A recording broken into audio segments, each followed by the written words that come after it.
Hey everyone, welcome to Sagas of the Shimmering Sea, the Assassination of Primarch Magli Blackice. This is my wonderful group of humans that we get to play games with together. It's a lot of fun. I hope you are living good and happy lives, and let's just get into it, because we've got some drama that was like half done last time that we need to complete. But before we do that, let's check in on beliefs. And wow, we decided to upgrade to 2 beliefs. That's fun. How's everyone feel about that? Everyone has 2 beliefs? Everyone wants to give me the power to set it up so that your beliefs are in conflict with yourself? Ooh. Sure. I mean. Okay.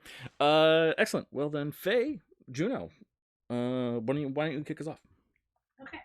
Just to be sure, like the 2 beliefs aren't like specifically different from each other. They're just our normal beliefs. I don't know exactly what you mean. If you write one belief that says I want to eat a loaf of bread and another belief that says I want to eat a whole loaf of bread, I will suggest that you have that you change those Darn it. beliefs more. No. I would suggest that those are not sufficiently good beliefs for multiple reasons, but one of them certainly would be that Those they are are amazing the beliefs. same I'm beliefs. sorry. One, Juno's going to make tea at some point. Okay. Okay, I'm sorry. That's a bad belief. Okay. I mean, if you want me to make that hard for you, then I can come up with ways to do it. No, But I don't don't think do you will. a tea famine. Don't do it. Sacrilege. Okay. So The humanity. Oh my god. Juno wants to see if they can use. Well, one of the beliefs she has is she wants to see if they can utilize some of the money that they have to get more food and aid to people. Potentially utilizing like Kaz's contacts with the like rebel group, or Thomas's contacts with the person who is getting food to people and aid to people during the plague. Interesting. Cool. Okay. And also for like a more major plot wise point, I mean, that's Juno's starting to think that this is that is plot wise, but I want to change the way that economics work in this city. Okay, go for it. Yeah, overarching plot wise, Juno's starting to wonder some things about Illumina Starborn. She wants to try to unravel specifically how she died, who did it. Like they kind of know how she died, but she wants to know the who. She wants to know the who. And the way she plans to do it, there are a few options. She has some plans. She's got plans. I like it. If you've got plans to make it happen, then I will allow that to be a belief, and I will admit that I am excited, because that seed's been sitting there for a long time. Long time. Excellent. Jess, how's Selwyn doing? Solid's doing pretty good. Yeah, I'm feeling pretty good about Selwyn doing things right now. You say this now until I get up to my shenanigans when we actually officially start. What, have I ever even once been even remotely dissatisfied with your shenanigans? No, but okay. I mean the possibility is always there, right? I don't think that's true. I don't think I could be, but that's okay. Keep going. You know it's my goal to get you to say fuck you one time to me, right? You're welcome to try all you want, but you're not gonna come close. Let's do it. Yeah, so I have 2 beliefs. The first belief is I am going to be now dealing with the physical, or I guess the mental space of Aleppum, like now that I've taken his patron away. And the second belief I have is I am going to be making use of the quill that I have in my possession and the god's blood. Interesting. What are you going to be making use of it to do? I am going to basically I'm trying to think of a way to phrase this. I'm going to be writing Salwyn's will into the universe, if that makes sense. Okay, we'll see if it works. God's Blood is not the same thing as Star Ink, but we'll see if it works. I like it. My God. And great. Let's check in with Sarah playing Thomas. Well, my first belief is kind of relevant to the situation that we're in, because he's had time to think while they've been out on the porch.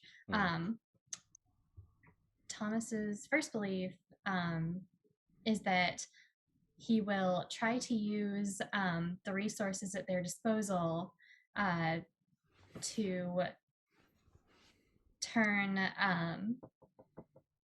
Alepham's disappearance into a weapon against Blackice. Good. And his second belief is kind of more general, and I can honestly see it like spanning multiple games as like a longer term project.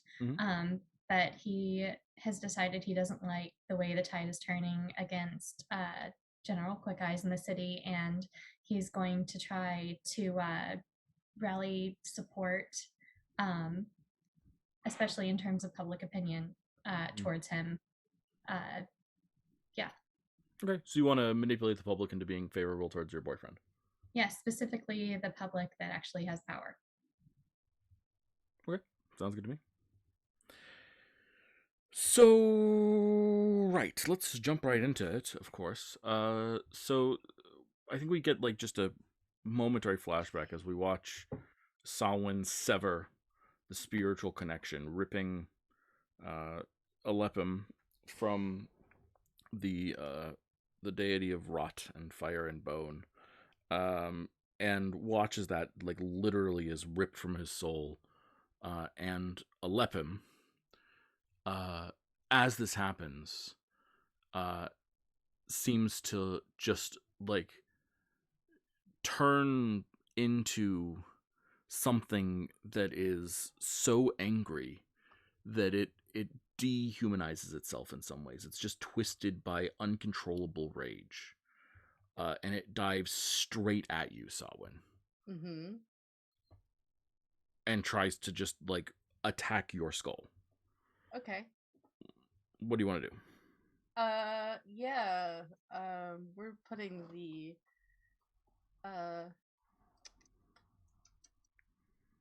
I am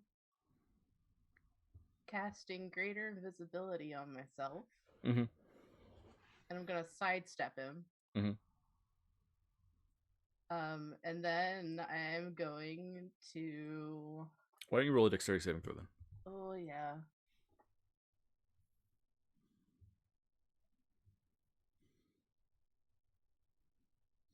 I'm waiting for roll 20 to get it shit together. That sounds like a common problem here.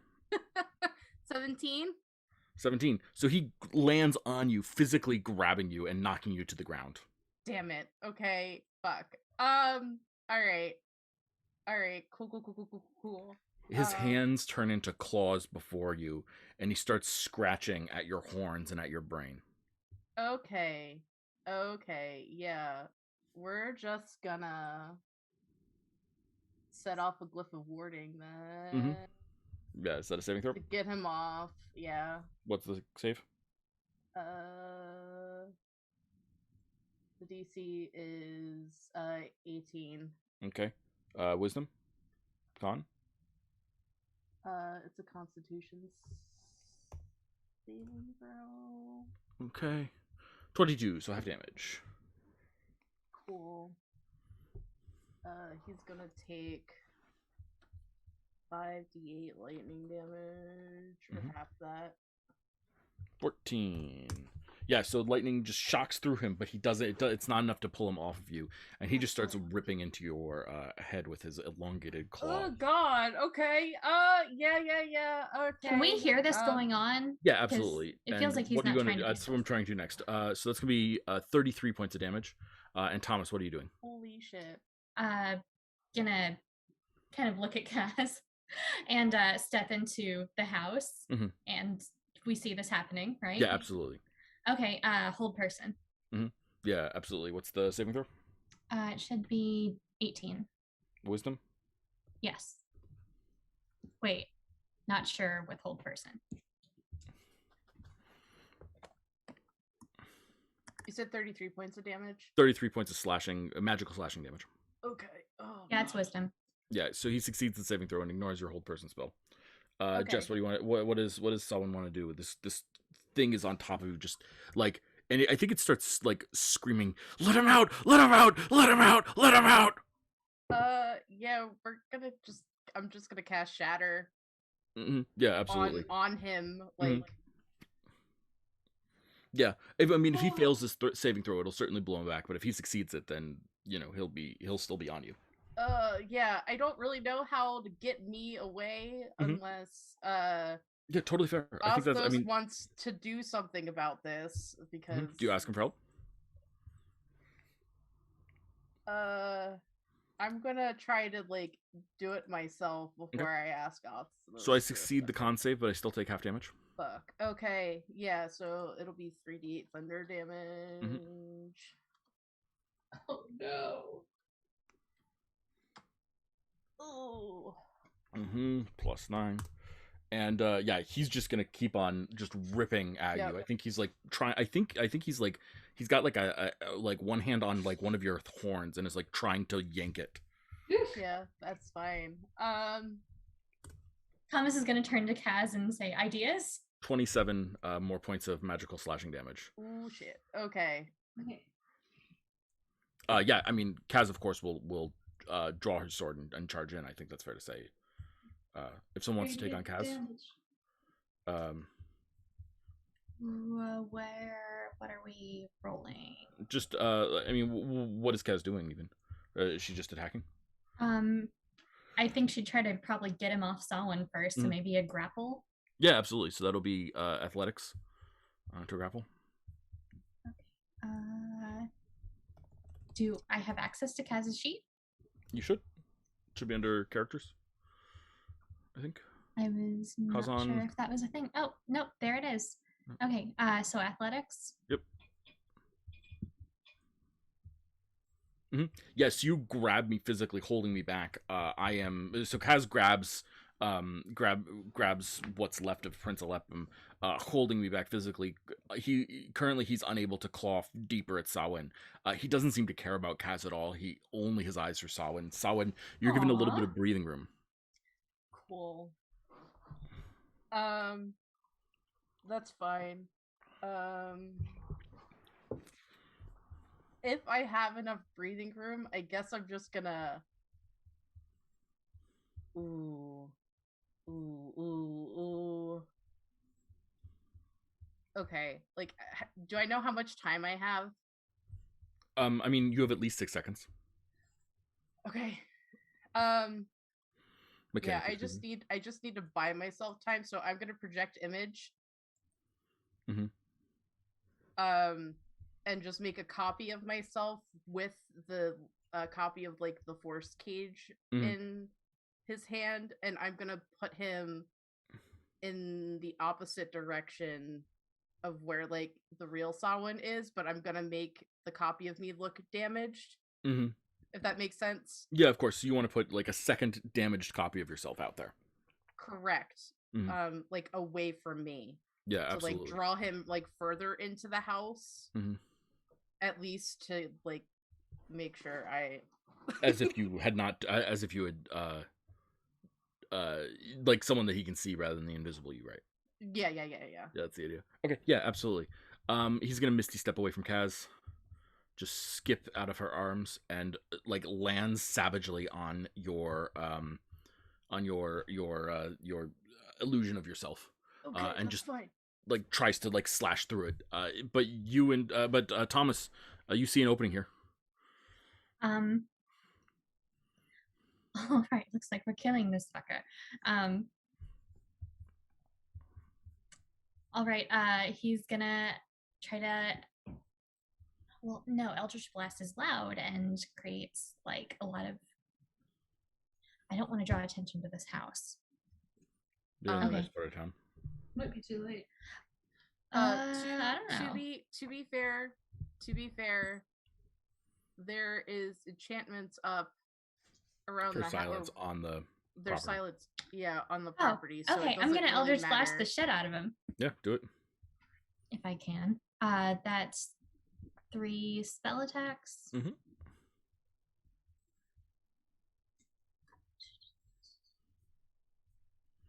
And what's it?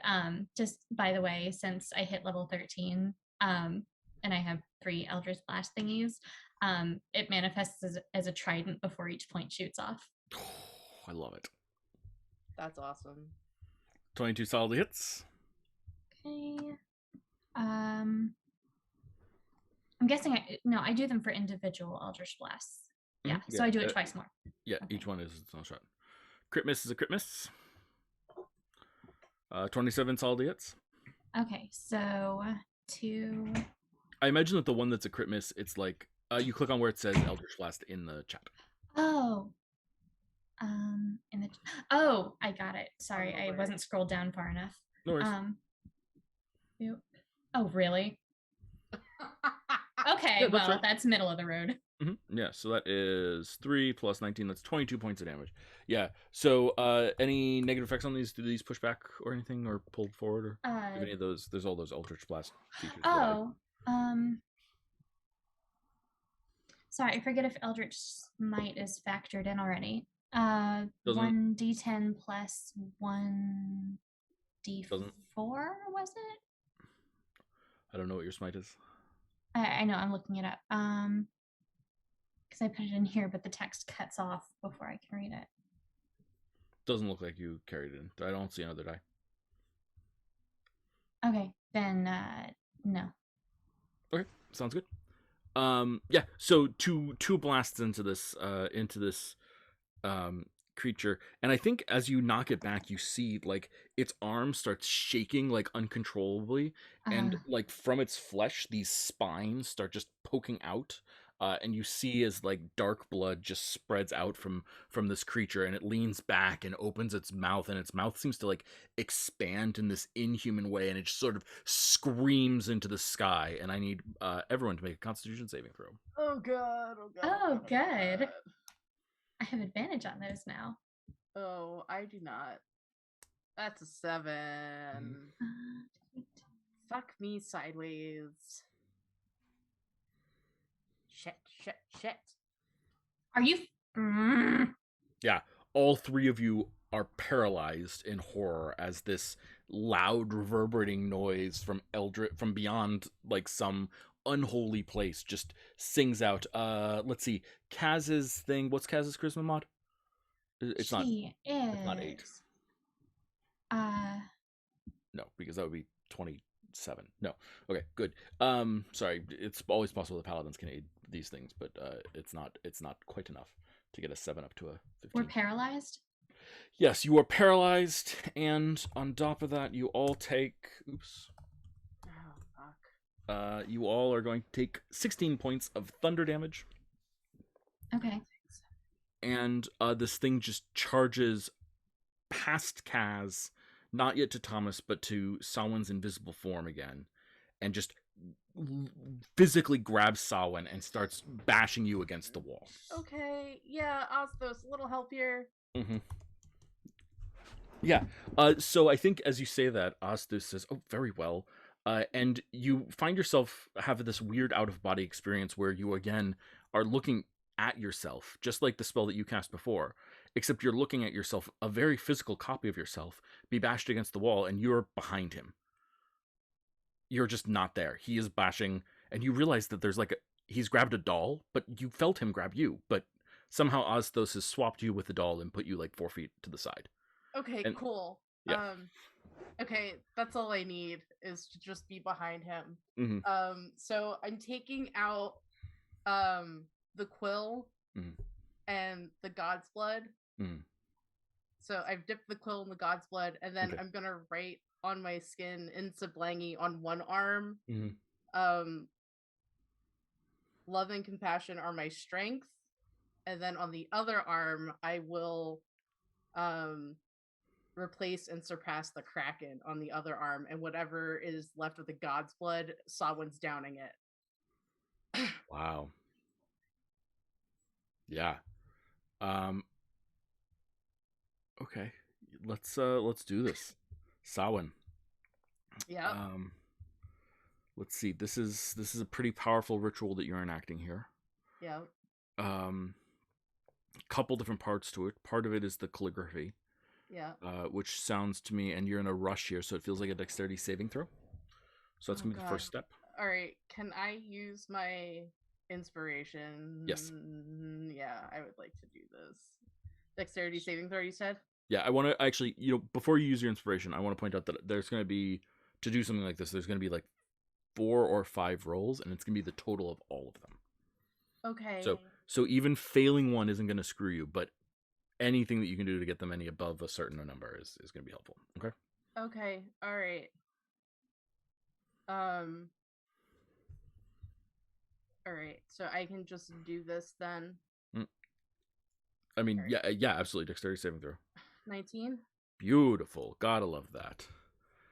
Next up, we are going to say that this is like knowledge of the world. This is your ability to interact with it. This is your deep understanding of the lore and the world of nature. Yeah. I will accept any knowledge skill here. Nature, arcana, religion. I won't accept medicine. But nature, arcana, religion, or history. Nature, arcana, or history.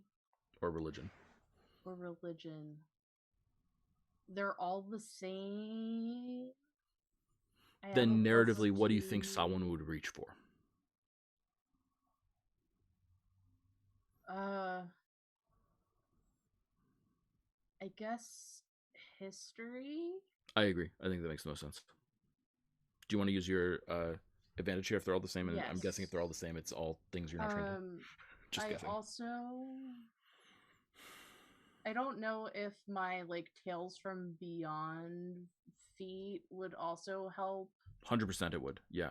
Okay, but the thing is that like I use a bardic inspiration and roll on the table, but like for it, like I don't know if you want me to actually do that or. Yeah. Let's do it. Let's see what happens. Okay. Let's roll on the table. See what you get. See which of the stories you get. Okay. And how you want to interpret that, and how you're going to call upon that for help. Okay. All right. Don't worry about the mechanics of the story. Worry about what the story is that comes to your mind at this moment, and let's narratively prove it. 7. Fae. So you recount the tale of a mischievous Fae. Well, this is like really bizarre because it also goes on to say like the target must succeed on a ways.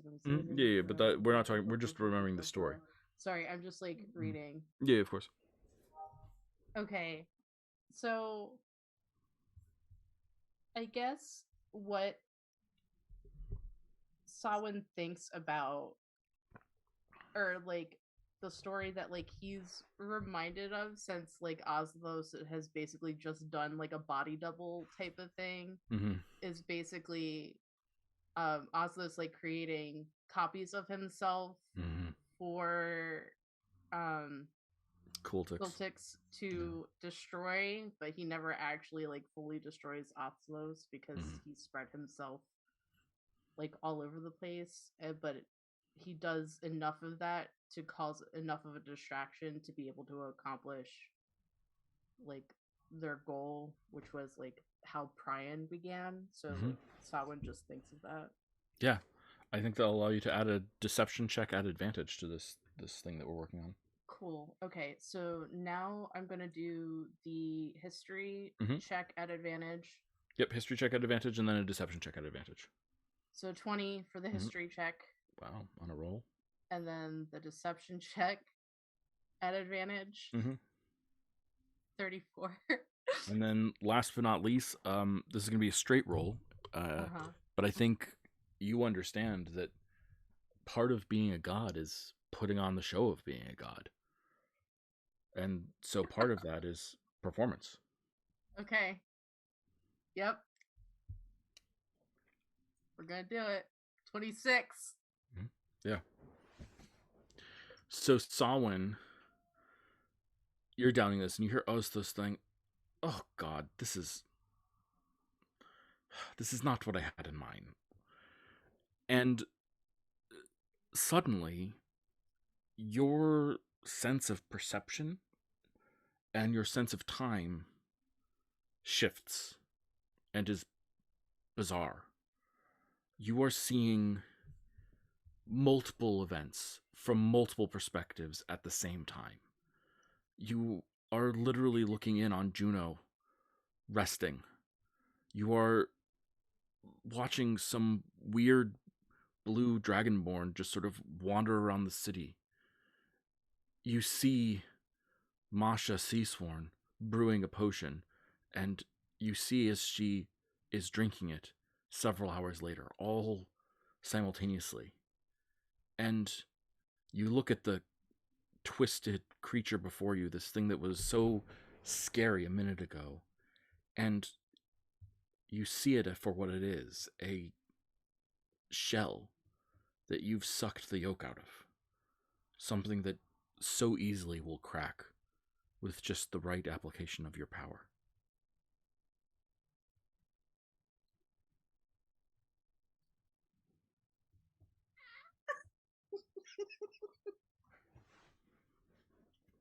Yeah, so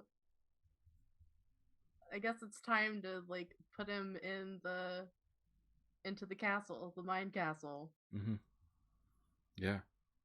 So you reach out and you grab him, and you just pull him in and drop him into the center of this mine castle. And you hear that grunt, that angry grunt come from inside you. And immediately he starts like attacking the walls, just ripping at them, trying to pull the stone out stone by stone. But your castle is strong, and you've created a puzzle and a maze and enemies. And he just sort of gets angry and frustrated and grabs something and throws it to the ground and just starts trying to find his way out. He may be in there a long time. Suddenly Samhain is back in his body. And you sort of breathe. And you look at the doll before you. That was you. That was smashed against the wall. And for a second, in your vision, the stuffing, the feathers, the pillow, the fluff, for just a second, it's your innards. But you blink your eyes and the vision clears. And it's back to a pillow. That's fucking gnarly.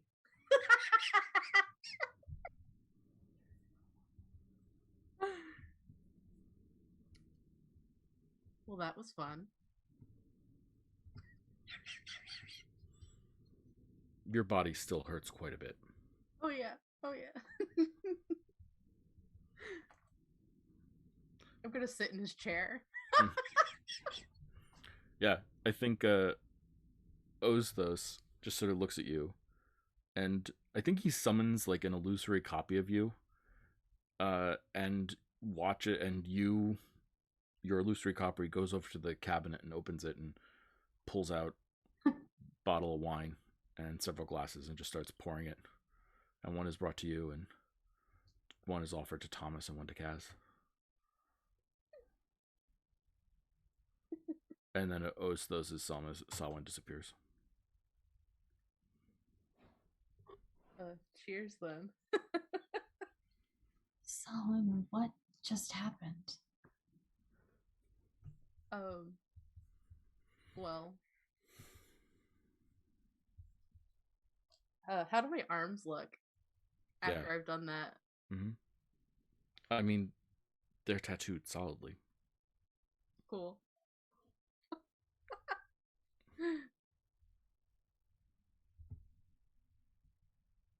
Has Oslo said anything?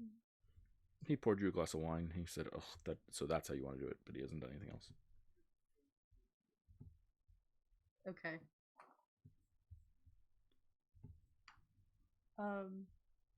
Well, I'm just gonna show Thomas my arms and be like, well, I hope it's gonna help eventually. He's looking at your arms. What? Is this something that What does this mean?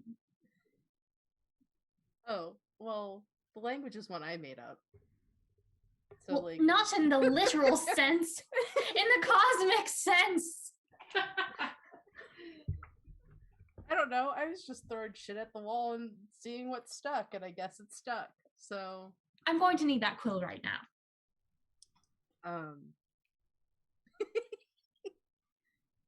Can we do this later? I feel like if we do it later, I'm never going to get it back.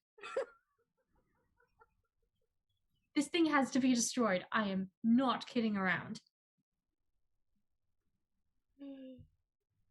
So like, I'm just gonna, so on this arm, like Sawa's just gonna hold it out. It says, "Love and compassion are my strengths." The other arm says, "I will defeat and surpass the Kraken." That's wonderful. It does not say a magic quill is my strength, so I'm going to need that right now. Thank you. I begrudgingly hand over the quill. This thing is so broken. So broken. He's pocketing it. I think Juno would be really impressed with my Juniper, are you awake? Yeah. What happened? I heard screaming. Talk to your bard. Someone, did you do it? I did do it. Do what? Awesome. How'd you do it? What's the thing with the arms? Are your arms okay? You used the quill on your arms? I did. I'm gonna have to see your arms as soon as possible. That's fine. I mean that was incredibly dangerous, and you could have potentially, changed the whole fabric of nature. And yeah, I feel like we're not focusing hard enough on that. But that's also really rad, Solomon. We should definitely like meet up and take a look at them. I'm starting to see why my grandmother hated young people. I feel like if there was a problem with what I did, I would have been stopped much sooner. Who knows what consequences? This is me over the table. What if this thing had reacted badly? Would it have killed you? What? I don't know. I don't think so. Okay, keep in mind that maybe it could have. But I mean, it's no different. It was just as scary as, or like not as scary as us going to the bottom of the ocean. Not as scary as me making the deal with Oslos. It's like, hey, at least I'm the one making the decision. Well, I guess I made the decision in all of them, so. I'm just saying, I take a little offense at that. I'm not that scary. No, he's not. You're not scary. However, when you are a mortal being and your life is finite, which yours isn't, and you're not. I was going to say, speaking of fucking mortal beings, like seriously, what just happened? Someone has taken the first step.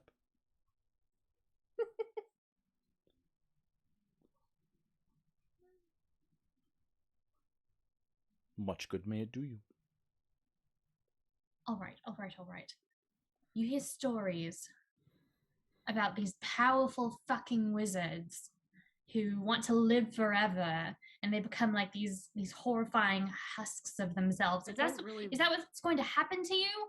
Sure, that was Glantry. Glantry was the great wizard who did that. He was horrible, horrible nightmare of a man. Well, he thought he was a hero. Horrible man, though.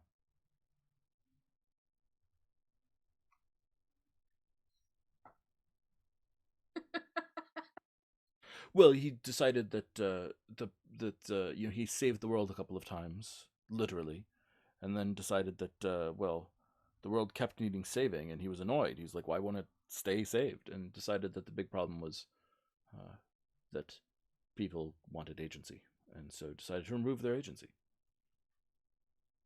Wasn't a good move. That's a little too accurate a metaphor, and I don't entirely trust this god, just to clarify. But Samhain, for fuck's sake. Well, it led to the collapse of the empire, so some people think it's a good that he was a good thing, I guess. Though not actually, he was only a good thing insofar as resisting him led to the collapse of the empire. So, I would like to think that it's not like I made like that this was like, I know it seems rash because I didn't like talk to any of you about it, but I thought about it. That's not my for a issue. long time. You don't need to check with us every time you tie your shoelaces, but this is major. So, is Selwyn becoming a god? Like unto.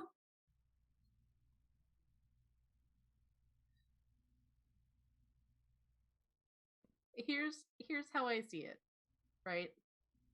I'm a conduit, was a conduit, am a conduit, and we learned recently that the way that we keep the world safe, or have kept the world safe, ECE safe, was by murdering conduits. Like, that's not my idea of like justice for people. That's not how I think we should keep the world safe. Like, is that how they did it? I don't think I knew that. Interesting. Sorry, keep going. I didn't mean to interrupt you. Your lordliness, now that you're a god. Oh my gosh. Now but June's like, starting to have regrets. I also just don't think that like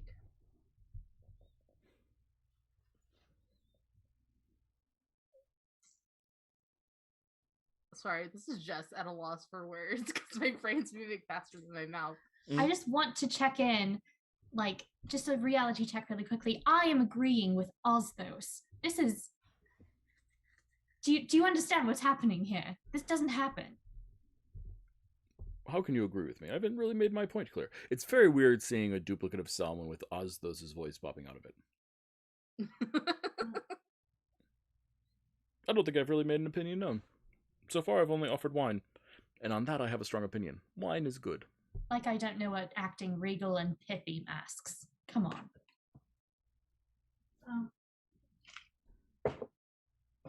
He smiles and broadens his hand out.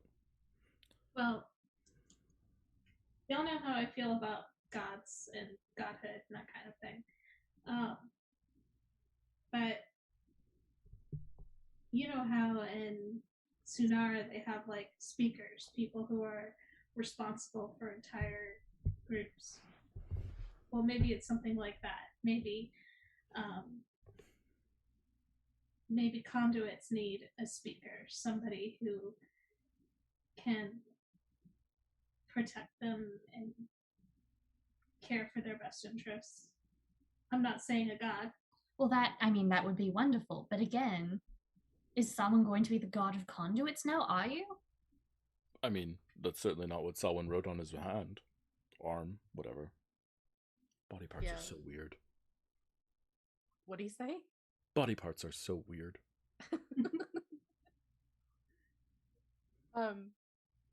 Someday you'll forget what it's like to, Selwyn. Oh.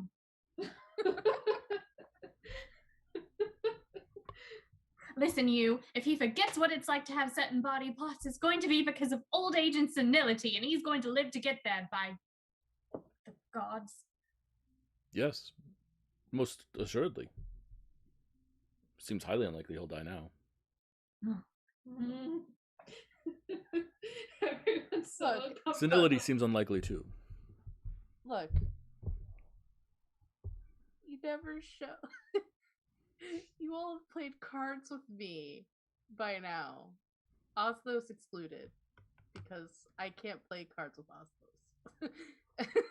I take great pride in that. But you always have to have something up your sleeve, right?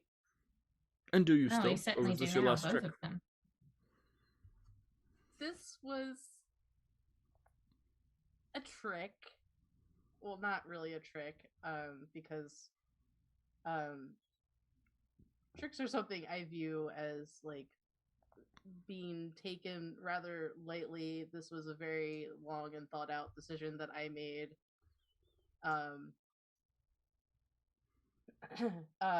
I was fairly certain that I was probably going to die if I did this. Oh, Lord. So I did take the time to write up my last will and testament and wrote you each a letter. Oh, that makes it all better. Wouldn't have been pissed at all. I wouldn't have let him die. Don't worry about it. But though to be fair, given the option, I probably wouldn't have allowed this either. Tell me, have your memories started to go yet? No. How would you know? Juno's across town. Stay focused. Yeah. Oh, sorry. Just saying. Is there anything you want from this wretched place? Yeah. Let's take. If he's got money, we should probably take it. Well, let's make sure Probably it's not mostly the bank, marked somehow, so it can't be traced.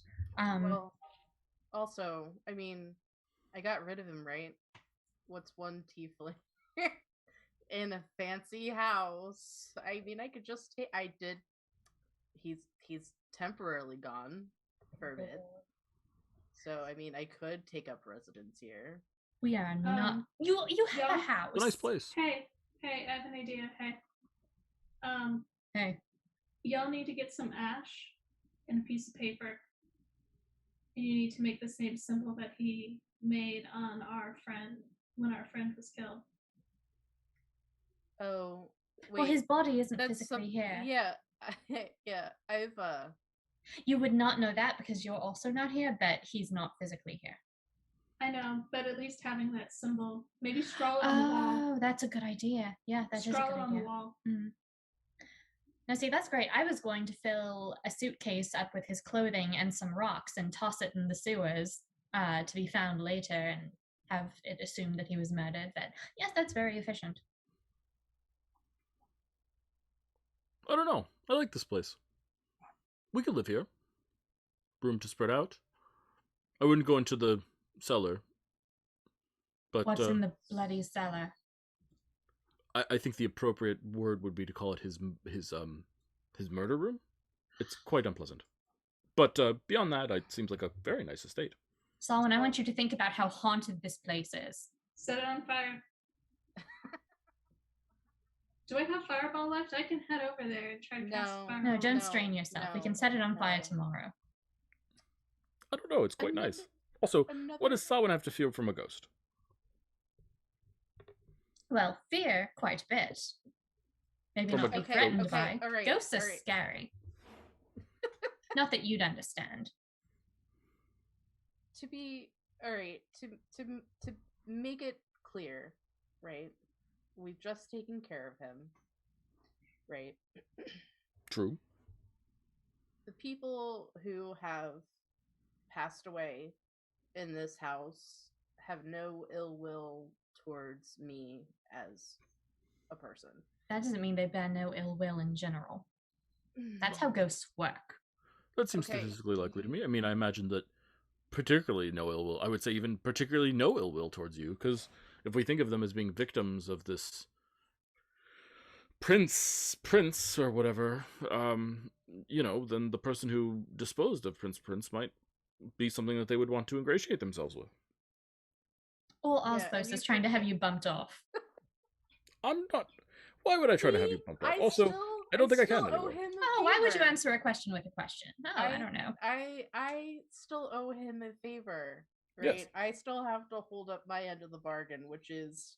Unless the favor has now become you're more useful to me dead. That is... You, Thomas, are quite young.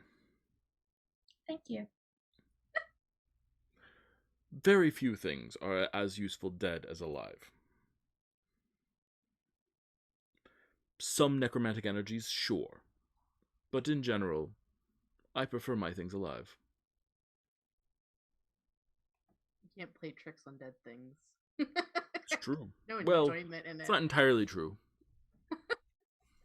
That's true. We just did pull a really spicy prank on Lepum. Well, he wasn't dead. but but that doesn't mean you can't fool a dead thing. There's still that lich that you guys saw. Oh yeah, the pale one. Lich, that's the word. Are you going to be a lich? No. Samhain and a lich? No. I Well, love how if you want to be a lich, I guess we could arrange for that. But no, actually, I don't think we can anymore. Your power is now directly opposed to that. No, Samhain can no longer become a lich. You're more likely to become a lich than Samhain. Actually, statistically speaking, the most likely to become a lich is Juno. Hey. What? Nobody's becoming a lich. I'm very careful about this whole magic of intent thing. Thank you very much. No, not the magic of intent, just magic. I have never understood Wizards are the ones who are Councillor statistically most likely to more become in my life. liches. Liches get stitches. I'm not. There was a. We're not done talking about this. There was a pyromancer, a very protective pyromancer who once said the same thing. She was fun. Agnamitra. Bless you. Sorry, distracted. But in any case, writing that down. We have this space now at our disposal, right? It's not like I can't talk to people beyond the veil. We know I can. I've talked to Panarin several times. So, ghosts do not scare me. I mean, that's fine. I feel like you're going to be running back to Oceanswell when in the dead of night you hear fingernails scratching at the underside of your bed, but whatever. I mean, then Don't listen to me. Look, if fingernails are scratching at the bottom of the bed, then I will remove them. Oh, that's much better. Thank you. And in the distance, y'all can just hear, like, Juno doing this little, like, in this little beansy is for cantrips. In this little beansy is for illusion. So just a distant, in the distance. Thomas says, we are not done talking about this. And he flounces off to find the study. Okay, Dad. Oh, I love it. Okay, Thomas, you're looking for the study? Yes. Mm-hmm. Absolutely. Well, here is your, I'm quite comfortable saying, very real reward. The study's not locked, of course, because this is his home. Why would he lock it? Oops, we lost the other Jess. Marcus, just in case you see something with Windows, that happened. Well, it's been about an hour, so duplicate would drop by now, right? Oh, no. Whatever. I'm sure we'll get back to normal not too distant future. No big deal. So you find your way to the study. And let's see. The study is a clean, well-lit room with several sets of rosewood drawers on either side of the door, and a desk with a lamp on it, as well as a stack of correspondence on a writing station there. Yoink. Well, what does it say? Yeah, why don't you roll an investigation check for me to see what you get from this? Love to. Oh no, both Jesses are gone. Oh no, we lost both Jesses. We may have lost Jess's internet. Oops, no big deal. So an 18. An 18. Yeah. So Prince Alepham was the spy master of Magli Blackice. You have found the spy master's desk. Now, everything's in code. Not everything is like easy to break or whatever, but you are 100% confident this is reports come in, reports go out. You now have like access to to Alepham. To Magli's spy network.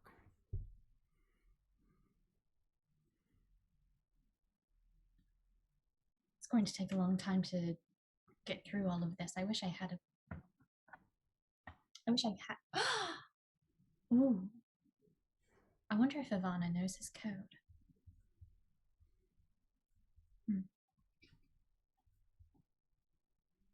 Well, I suppose since we're not telling each other major decisions anymore, I might as well go through all of this and just use it however. Okay, Thomas, what help do you need? Juno, can you please send a message to Ivana at my temple and ask if she might happen to know her former employer's preferred codes.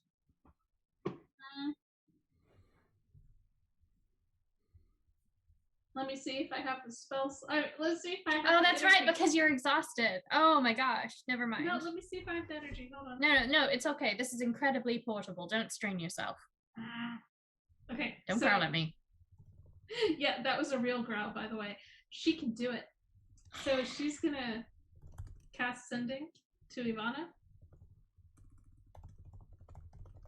And, well, wait, hold on. She's gonna, like, first to Thomas be like, you sure you don't want, like, mercenary? Not mercenary, the pigeon to do it? Oh, I'm not thinking clearly. Someone's annoying co-conspirator has thrown me off my game. That's an excellent point. Mercury is much more discreet. Darling, can you run a message? Mercury like looks up from like a half-eaten, seagull, right, and sort of looks up at you and is like, "Huh? When did you have the time to eat?" I was hungry. Lord. Can you please run a message to Ivana at the temple? Were you paying attention to what I just told Juniper? Or... You need some sort of cipher? Yes, please, if she has one. And he flies off. Also, if you want me to help you with the cipher, is it like just a password that you need, or what? I mean, the way... I don't really know about them, but the way I understand that they work, what Fabian used to do was there's a key, and once you figure out the key, you can basically figure out what the rest of it's saying.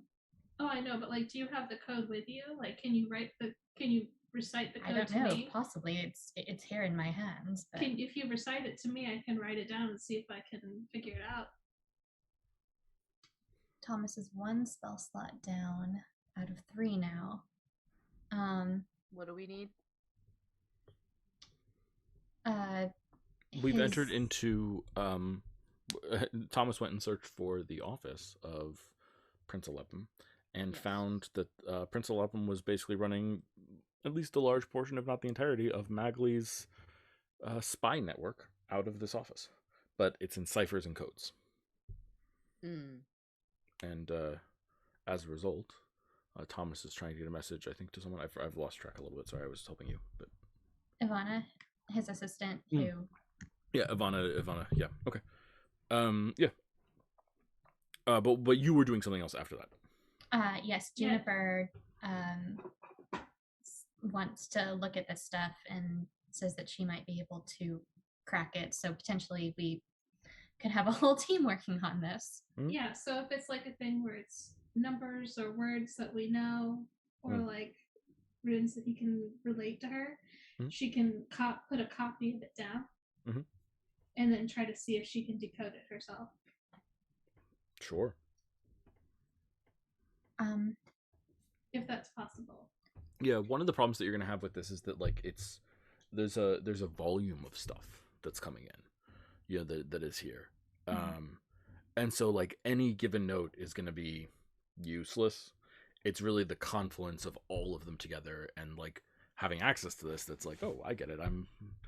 This is where decisions were made. But so many of the notes that are passed are like insignificant. Something like you'll spend a while deciphering a note, right? And the note will say something like, "Good work, continue on."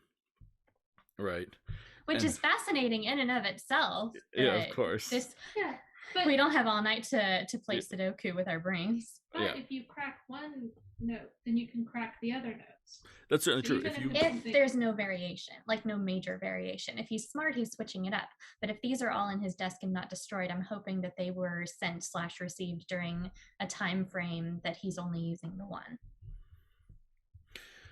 Well, we can check the dates on all of them, right? Yeah, absolutely. Put dates on the notes, so that'll make it like we can break it down on. See, I love doing cryptogram shit, so like this is real life Jess like freaking out because I think this is so rad. Right. I mean, if you want, I will put in like full on real cryptograms into this for you to solve next time. Yes! But I won't do it now. I'll do it like I would take the week love on it. that. Okay, yeah, you're on.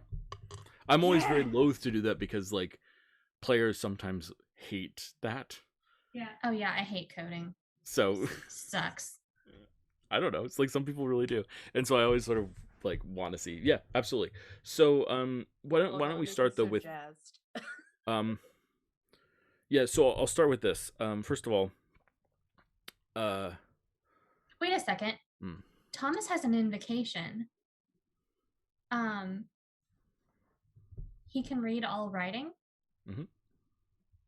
I don't want to suck the fun out of this for us, but which can you? This is what double? What is it? What's it called again? Devils. I'm gonna have to look it up. I think it's Eldritch something, but Eldritch. it's towards the top of the list. It is. It's not Double Sight. It's the really short one that. Oh, Eyes of the Runekeeper. It literally just says you can read all writing. Okay, so the problem is that this is just normal writing.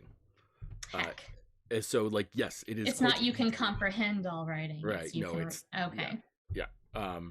It's so it like if it were if it were a language you couldn't read, then you could read it. If it were something like that, but this is just like formal Tawani. It's just like it, but it reads like gibberish. You know. Okay.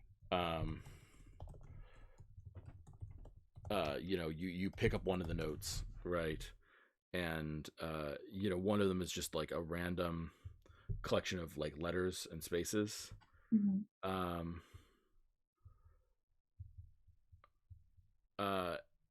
And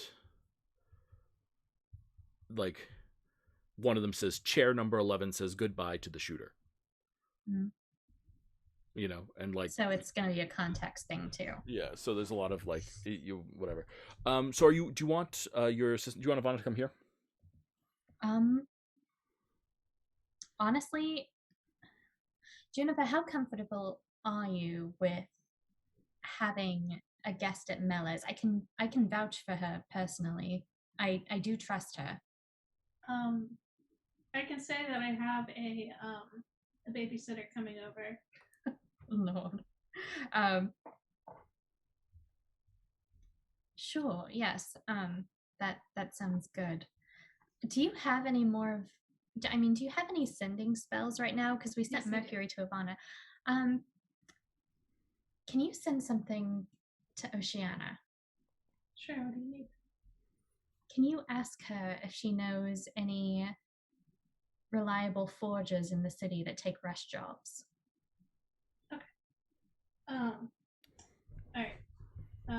Concentrate. No, she's good at sending. And yeah, she's going to try to send to Oceana. Mm-hmm. Yeah, absolutely. Hi, Oceana. This is Juno speaking for your Thomas. He wants to know if there's a forger in the city. 5 left. Needs a rush job. Thanks. Juno, wonderful to hear your voice. We'll be visiting probably 3 weeks. So, sorry, probably 3 days. Thomas wants Durzel. She works in so she works out of Fame of Flame.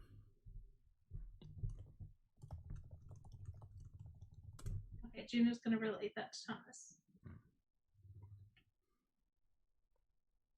Gotcha. And just a slow rider. Also, she said wonderful to hear your voice, so I think she's up to something. Just to let you know. We did just, there were casualties, but we did just net her quite a lot of valuable magic items too. So for all we know, that could be sincerity. I still think she's up to something. Just to let you know. Oh, she's usually up to something. Okay. Just so you know.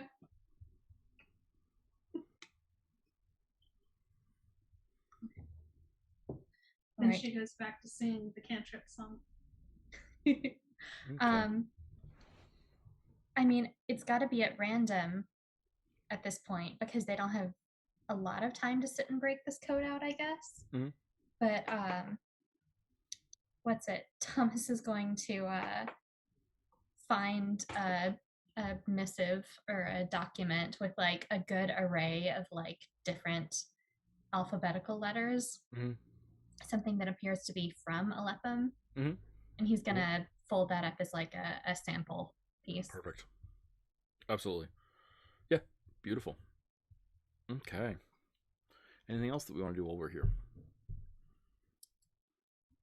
Books. Check the what? Books. I mean, if Nope. Junith is pulling an all-nighter for us, I suppose we can see if any of his books aren't horribly cursed. That's a good question. Okay. What about you, Saul?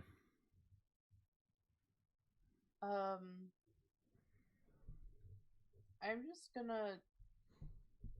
I'd like to go to his bedroom and look for personal effects. Stay classy.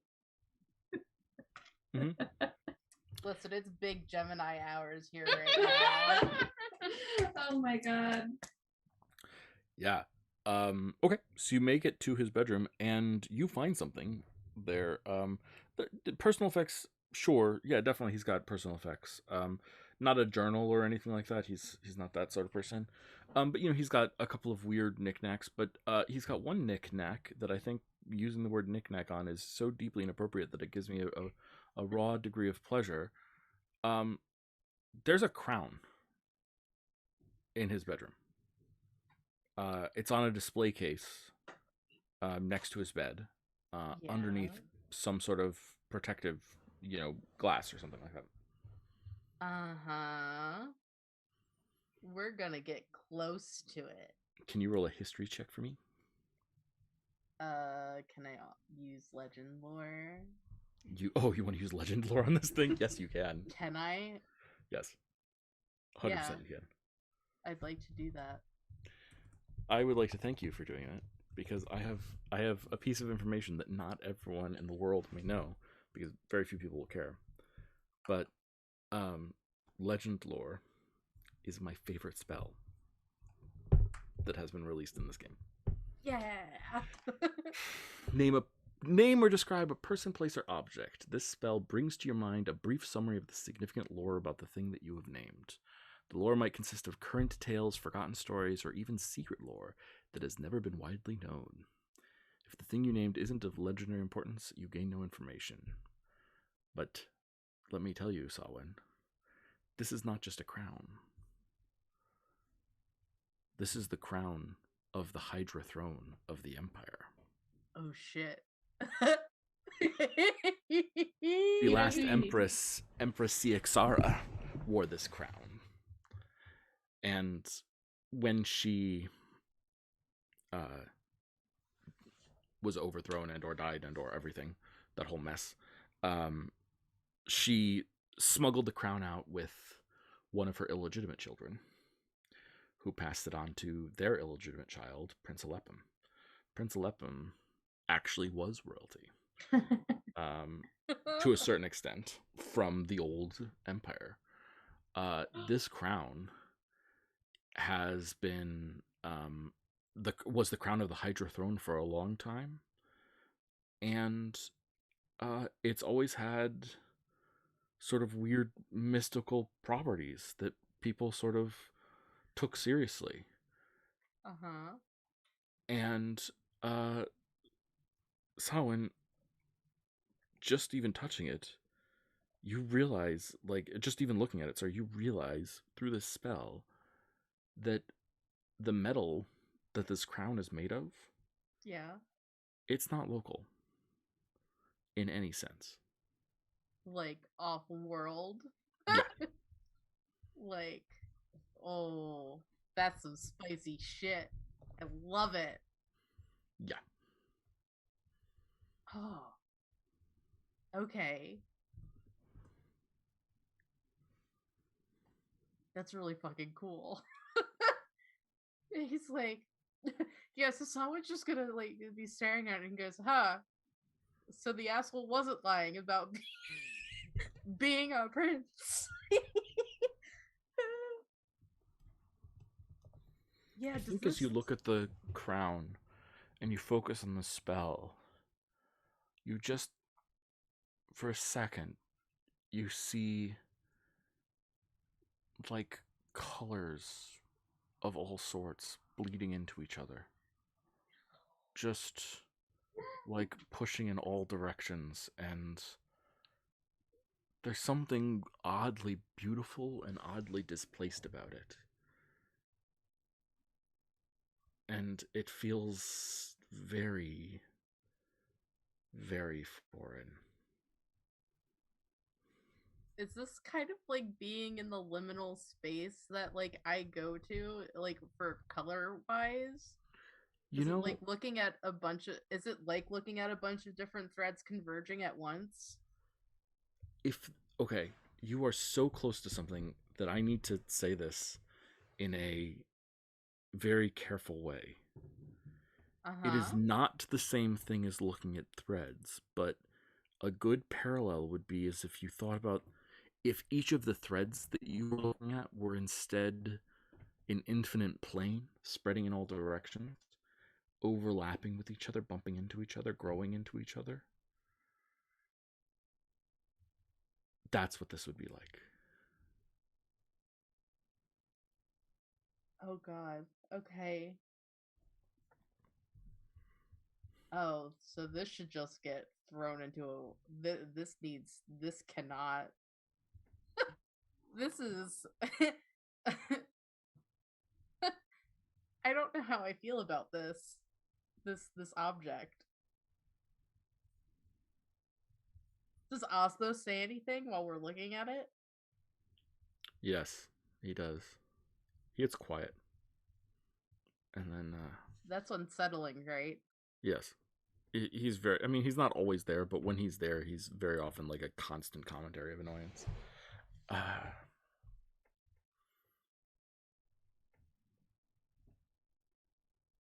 It's almost like being in the presence of the Hydra Throne again.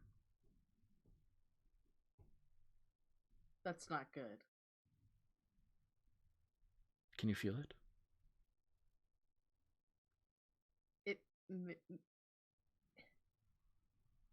Yeah, but it's not great. Reach out with your senses. Try to cup it. Try to hold it in your hand. Feel how it slides through your fingers, how you cannot control it. Okay, yeah, I'm gonna try to do what... This isn't gonna hurt me, right? No. Alright, he's not lying. Roll an insight check. Last thing I need to do is get fucked up by my fucking... Oh! You have no idea. Ugh. Yeah,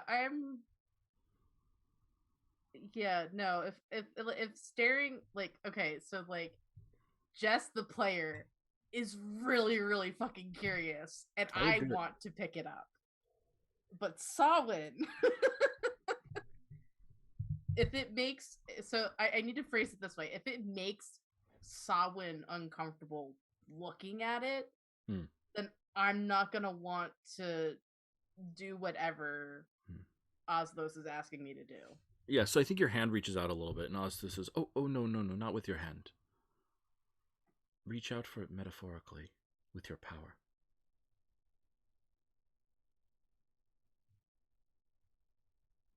You don't need to touch it if you don't want. I don't like how he said that. I don't... Is there a way for me to, with the amount of practice I have, is there a way for me to like send out a tendril but like have like a guillotine like snap the tendril shut if something tries to come back?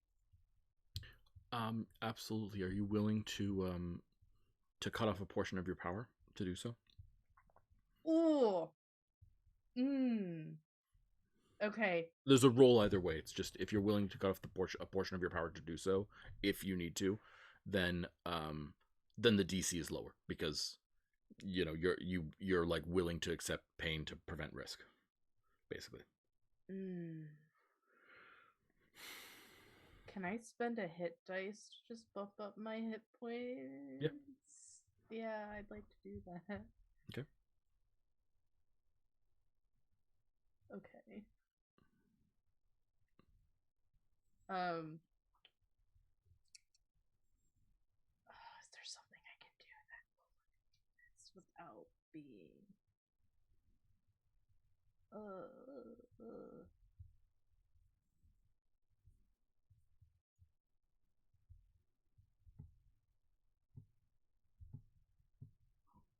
Hang on, I'm reading up on Wall of Force.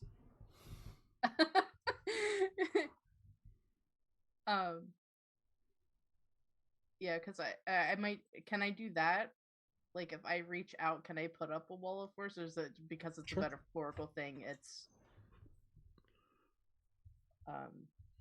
It doesn't work the same. I mean, we're in a realm of weird magic and you are no longer a person who needs to utilize or think about these things the same way. If you want to prepare a wall of force to throw up as a reaction to protect yourself should something happen, you can do that. Yeah, I would like to. Okay. Spend the spell slot because you're preparing it. Yeah, I'm spending the spell slot. That's my last 5th level spell slot.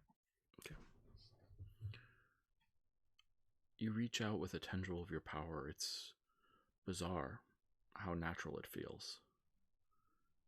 And as you touch the ever-shifting planes of color, mixing with each other, dropping with each other, you can't grip them. They slip through just as Ozto says. It's interesting, isn't it? So, was the Hydra throne not from Isaim then? What makes something from something? You are not from here. I am. I'm from Isaim. Well, your people are not. Nor are any of the people. Well, I mean, we are, because the gods made us. Which gods? In their Where image. did they make you? And when? Well, I mean, if we take Prion, for example, were they not made in your images? You were brought here. All of you. This planet was made. Okay. I mean, this is not, like, this should not surprise or shock me, but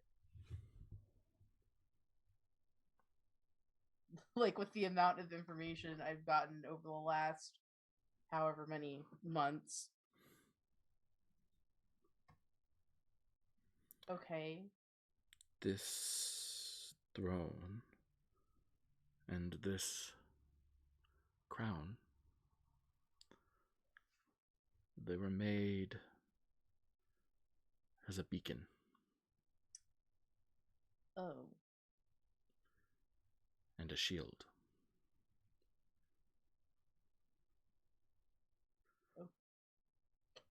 Okay. A beacon and a shield? To be a powerful enough shield, it would need to give off a lot of energy. And so it became a beacon. Okay. Letting others know. You know? Okay.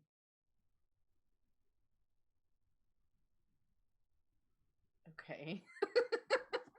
Is there any, so like on this crown, is there writing, like there's writing on the inside of Sawin's like violin?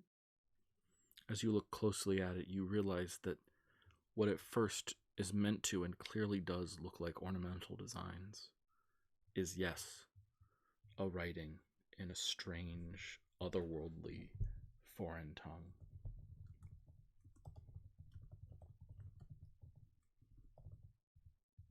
Okay.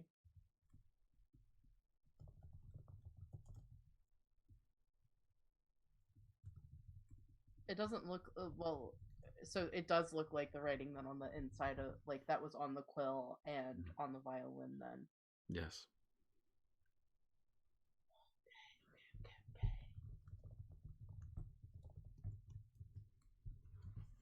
But the violin doesn't make me feel weird, but looking at the crown makes me feel weird. Yes.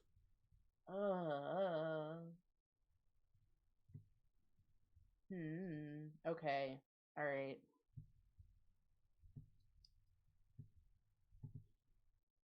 So we were brought here. The planet was made. Why the fuck do you need a crown? Why do you need... So, like, was this the original, like, shield for Isaim? Well, this and the throne. But no. The covering was the shield to protect this.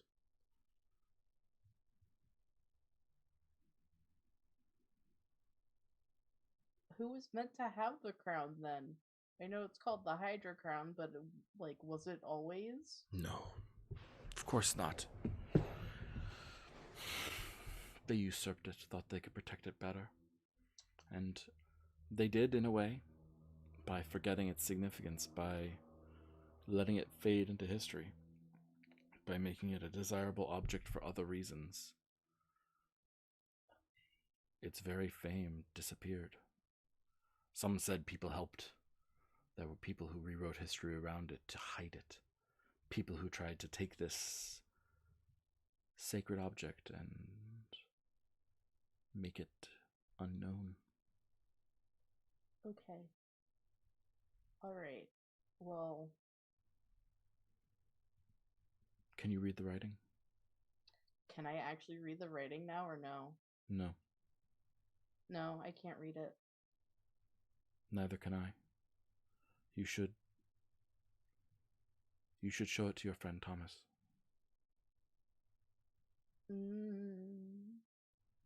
Okay. Alright, yeah. I'm just gonna conjure... So is it in a... So it's in a glass case? Mm-hmm. Oh, I don't want to physically touch it. Can I remove it with my mage hand? Sure. You want to pop your mage hand into the case, or? Actually, can I check it for traps first? Yep. Why don't you roll a investigation check for me? Yes, please.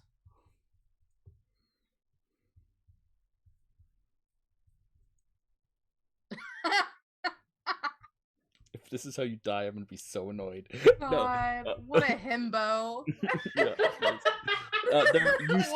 you see no evidence of any traps whatsoever. Sawin is perfect. It's fine. It's fine. This is why we use mage hand. Mm-hmm. It makes him uncomfy, so he's just gonna kind of like stand across the room and like, yeah, because he feels weird looking at it. So he's gonna put his mage hand in and try to get it out of the case then. Yeah, as the mage hand ends up like pushing the case up, there's a small explosion and you recognize a glyph of warding spell that you missed. Cool. But the mage hand lifts the case off. The crown is of course undamaged, and the mage hand picks it up and carries it. Cool. We're gonna bring it back to the study. Sawin is poring over notes, trying to decipher a cryptogram. Sawin? No, sorry. Thomas is poring over notes, trying to decipher a cryptogram. You know, I think we've got quite a lot of information here. If we can just make some sort of breakthrough. I mean, I don't see any of us getting a lot of sleep tonight, but I'd have to see that forger anyway, because time is of the essence in it. Oh! Hello. Hey. For me, Oh, well, you don't actually want to wear this, I don't think. So you know how our good sir of the house boasted that he was royalty? Mm. Bear witness to something you've never seen before in your life. Oh, I've seen Tawana files before.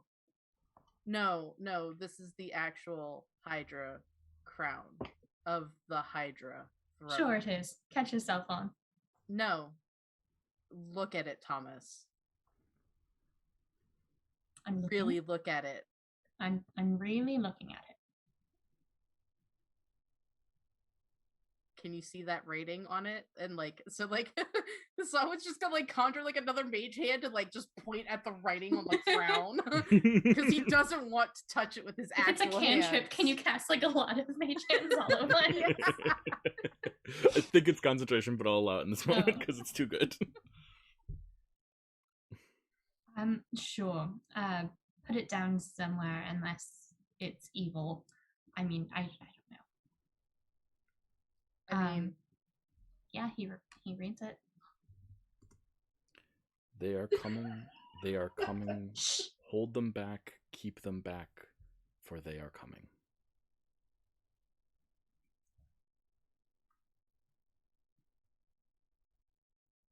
I'm not gonna make a Lord of the Rings joke. I'm really not. I'm not gonna do it. Okay. All right. He doesn't see any particular advantage in saying this in front of Osthos, and so he just tells him what it says.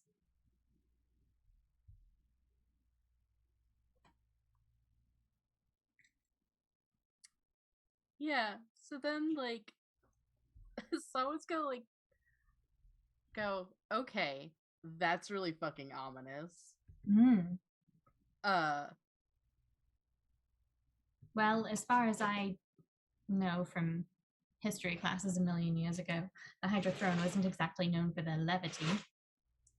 Oh, the Hydra throne didn't Tawani did not write that on this crown. This crown is not from Isaim.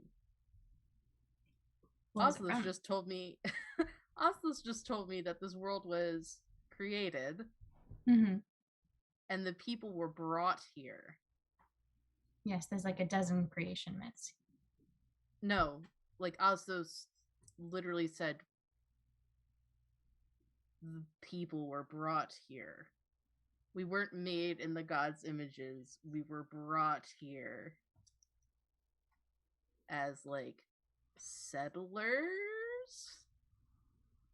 Also, so you can correct me at any time if I'm way off the base.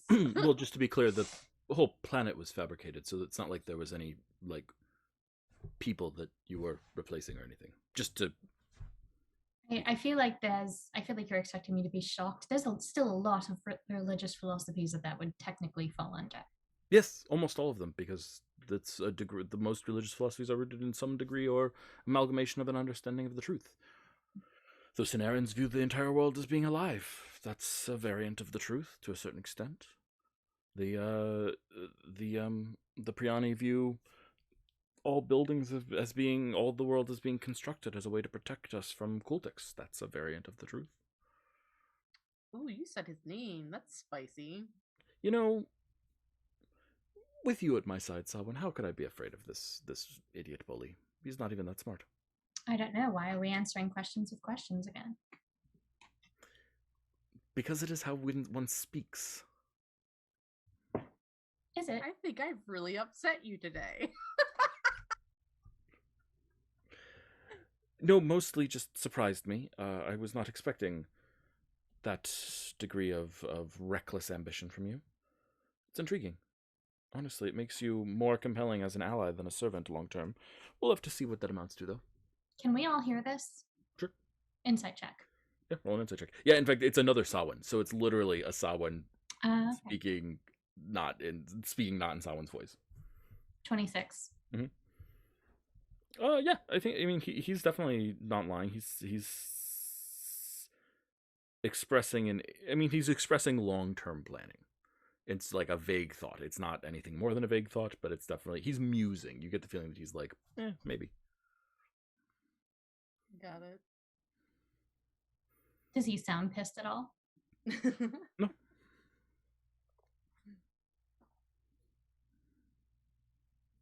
All right, well, we've clearly got a lot to do. I'm not excited about leaving anyone in this hell house. Do we have any plans for the strange crown, or are we going to take our leave? You know, I don't think it's like, not knowing what else is in this house that might have significant value. I think I'm going to opt to stay here. This house has a murder basement, just a reminder. Yes, I'm full of... Thomas, you act like I haven't fucking killed a man. Like... Okay, you haven't intentionally lured people or kidnapped them to your basement to torture and dismember them. Okay, fair. That's some serial killer shit. That wasn't the point I was trying to make, is that there is nothing in this house anymore that scares me. Right? Don't speak too soon. I'm pretty sure his taxes are in here somewhere. Okay, let me rephrase that. The thing that scares me in this house is this crown.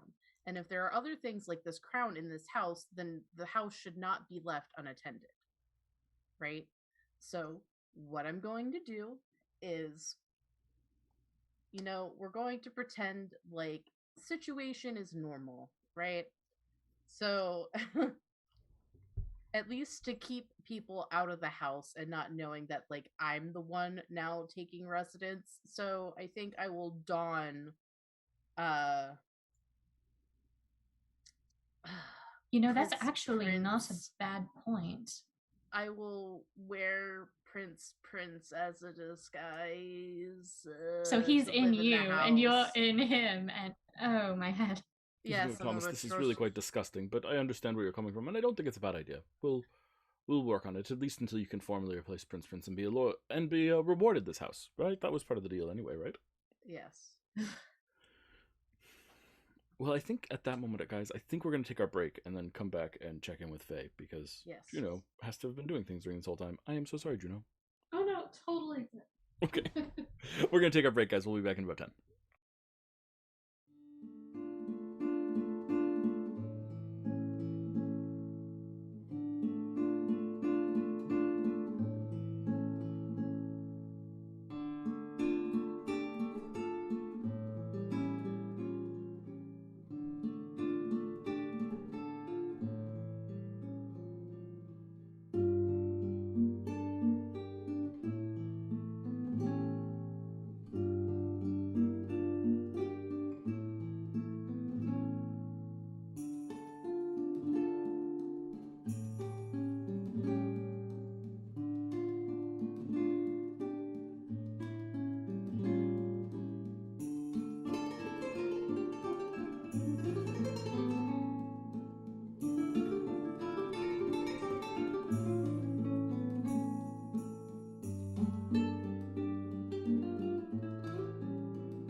Hey everyone, welcome back to Sagas of the Shimmering Seas. This is the Assassination of Primarch Magli Blackice. As I always like to do at the top of the second part of the show, I'd like to take a moment to suggest that you, yes you, have some degree of privilege and that you can use some degree of that privilege to help others. Turns out that being a human in the world is a hard thing to do, and I think that helping or aiding others, supporting them, is one of the few things that we can do that is just unequivocally good.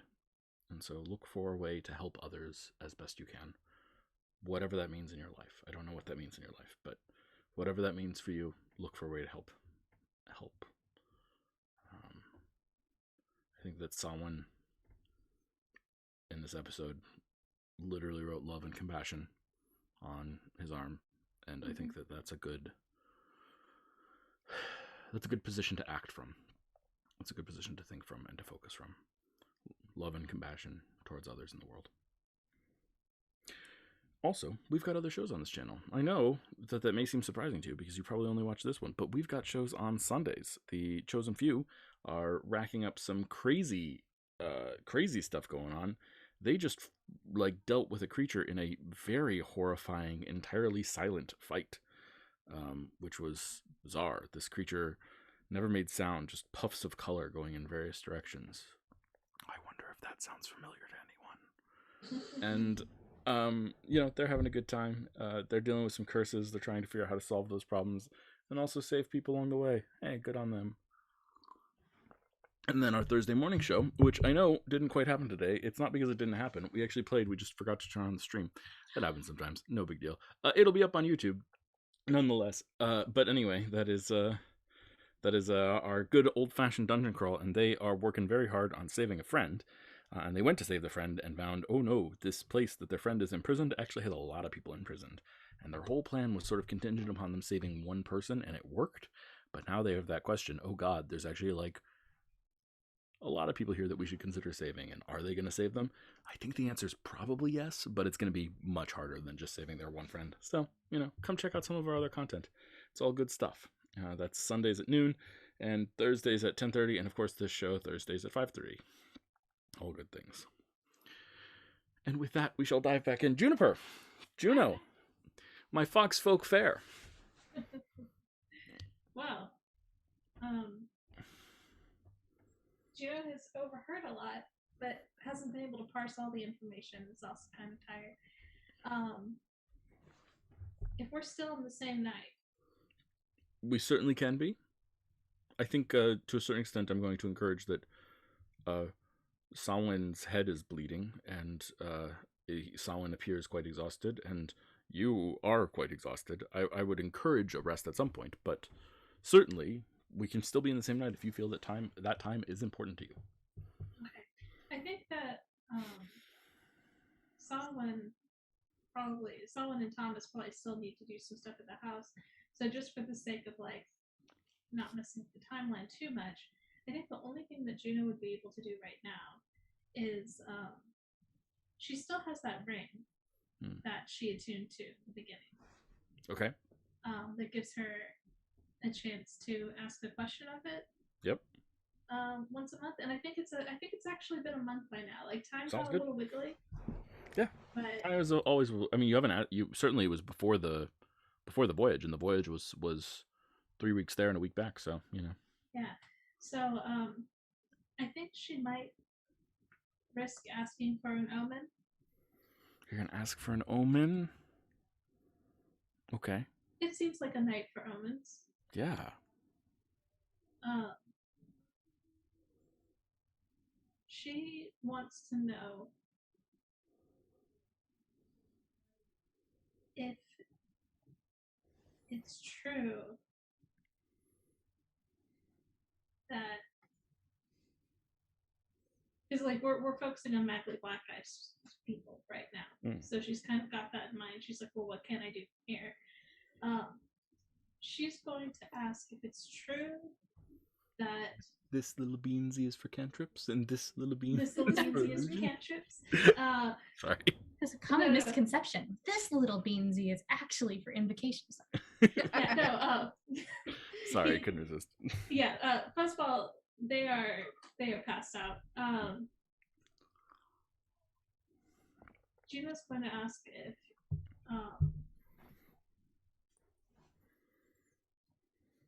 I don't know whether she's going to ask if Illumina Starborn is actually dead, because she's starting to think that maybe she might not be. Or if Magli Blackice was really the one behind it, but I think she thinks that's too easy of a question. I think she's going to ask if Illumina Starborn is really dead, because she's learned some things about Starborn now, and she's starting to have doubts.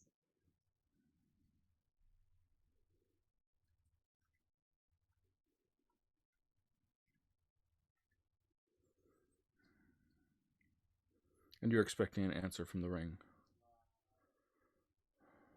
Potentially, yes. She doesn't completely trust the ring. Yeah. But she thinks this is, this is something that's not controlled by the Watchers or, people that have like an actual interest in it. This is like a third party. Yeah.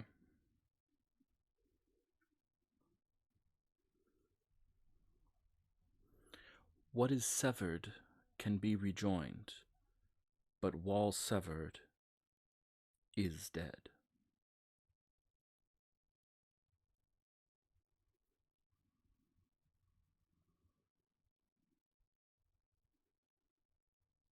So she's broken. Like, if your arm is cut off and it lies there, it is not a part of you. But if you reconnect it, it is yours again.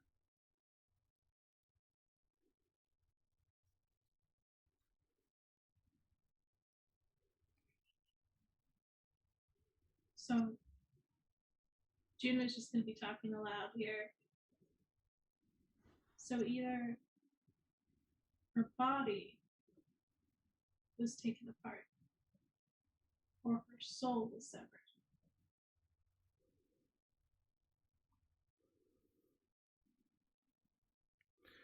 I wouldn't divide the body and the soul so easily.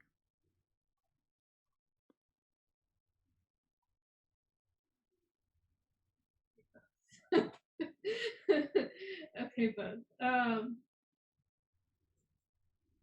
And this is just a voice that she's hearing in the air. Yep. Can she investigate where it's coming from? Yeah, absolutely. Why don't you roll an investigation check?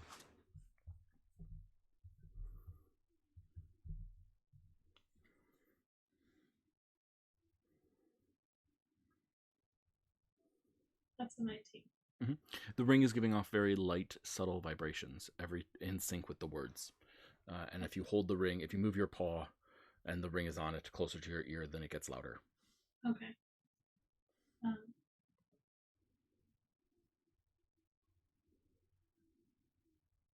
Does it seem kind of like this is all she can ask? Nothing has seemed to stop you yet.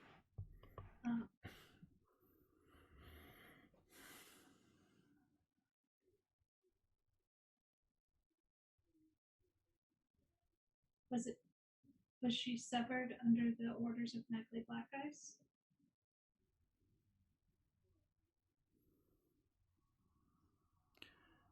Magli, for all his power, is but a pawn upon the chessboard.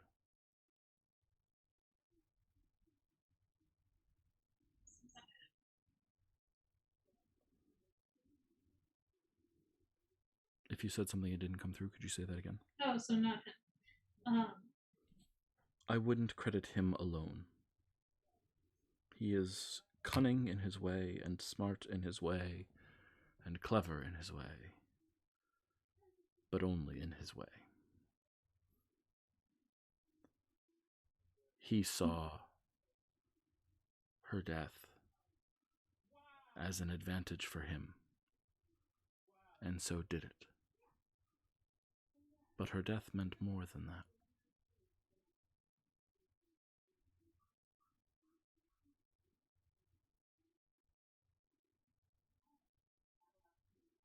Is there anything we can do to help her?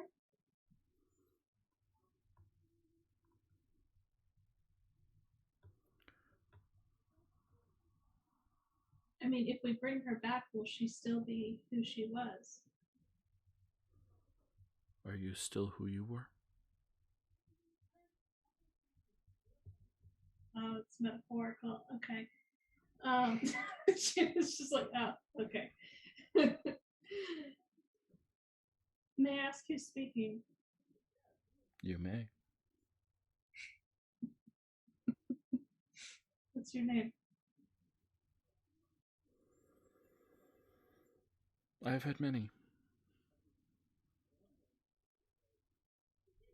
What name would I know you by? In another life, I was someone you were a fan of. Lady of Quality? Some have called me that in my day. Are you a spirit? I wasn't always, but I fell in love. You fell in love and became something else? Well, he was, shall we say, long-lived compared to I. Okay. Hmm. A good man, though it did not work out. Still, Sorry. I have what was offered, and I still value his friendship.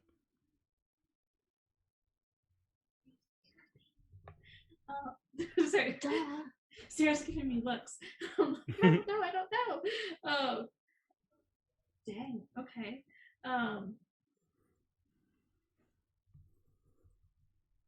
Well, I'm glad you're happy where you are. It sounds like you're satisfied in some way.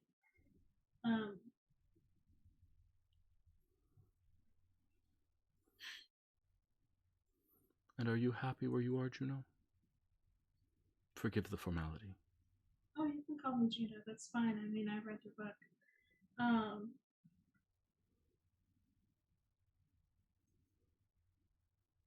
Yes. I mean, the situation is not a happy one in the world right now. But when it comes to where I am, the family that I've made, the place where I've set down roots, yes. I am glad. Why is it that you think the world is so unhappy right now? What do you think causes that? Or has it made? An imbalance of power. And who created that imbalance? The same people who always create an imbalance. I mean, it's people. It's anyone who has the ability to have free will. If you have free will, you have the ability to abuse power or try to turn it to good. So this, there are multiple factors. There are people that consider themselves gods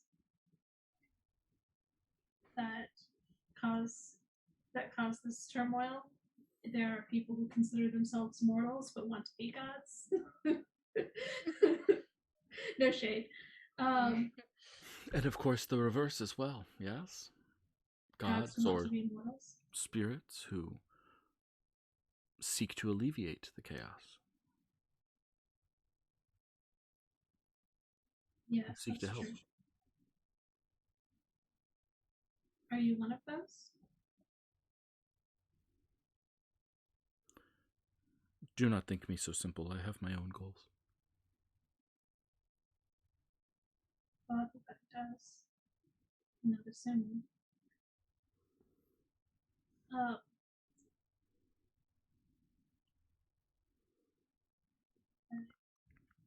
Look into the roots of things, though.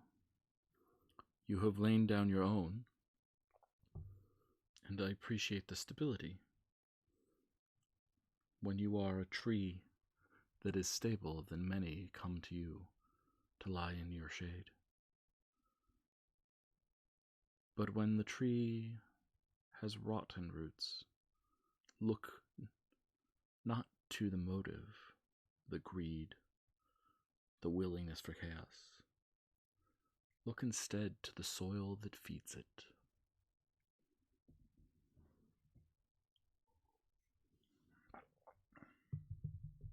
So, what made people like Magli Blackice? What made them thrive in this kind of power? Exactly.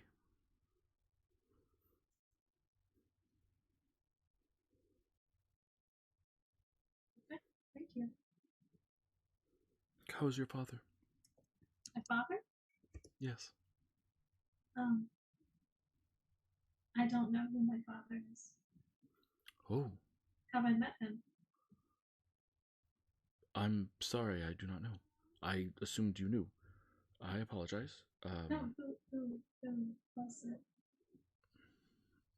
My dear, it would be wrong for me to tell you that. If he has chosen to hide himself from you. Is it the speaker of the trees? I cannot answer. Mm-hmm. Everybody says they can't answer. Everyone says that. It is not my decision to make. Sure, you've read my book. Well, yes, but I have quite a number of opinions on that book. Well, then that is your absolute prerogative, but nonetheless, I do not think that you would say that if someone is entrusted with a secret, it is your place to blab that secret everywhere. Well, sometimes I think you keep a secret long enough, it is like there's a cookie that you really like and that you really think is the most delicious cookie on earth. So you think, I'm going to save this until the perfect time to have this cookie. So you put the cookie away in the drawer. And then it stays there for years and years and years and years. And then you finally think, oh yeah, I forgot there's that cookie. This is really important. I should probably eat this now. And you open it and it's horribly stale. And it's like a rock and it's not even a cookie anymore.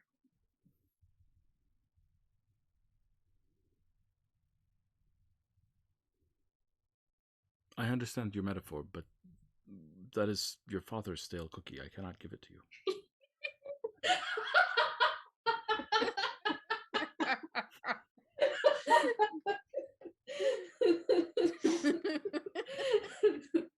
Well, if I could ask a favor, if you do happen to speak to him, and he has seen me,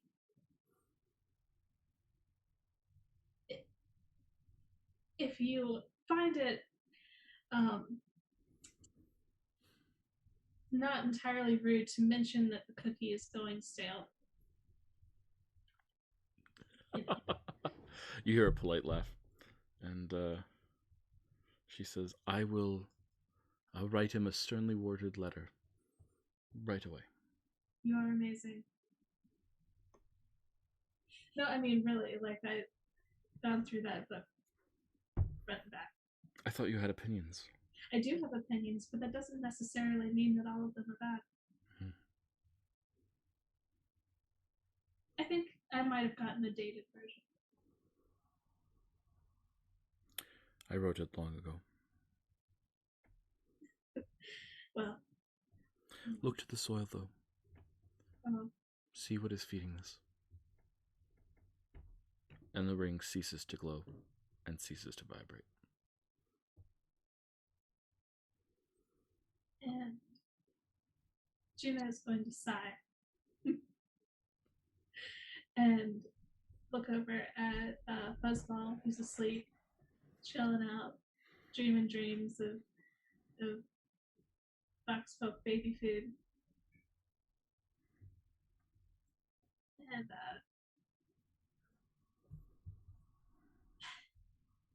Okay. And yeah, she's gonna go to sleep. Beautiful. You get a long rest. Anyone else have anything they need to do that day, or can we wait a day? Or a night at least. Thomas. Yeah, I had something. I mean, obviously this is not Go for it. what he wants to do has a timeline. So not trying to slow things down, but yeah, he's going to take that. I think what he did, the temple is not secure. Samhain insists on staying there with the coded stuff. I mean, I guess it has someone watching over it. I sure wouldn't sleep in that house, so hopefully no one can get the jump on Samhain. Sure. But he is taking that sample of writing and some of the writing tools and a seal from Alepham's desk. Mm-hmm. And actually, can I? He's gonna ask someone. That you found his bedroom, right? Yes. Yeah. Okay, wonderful. Which way is it? Here, I'll show you the accommodations. Oh, thank you so much.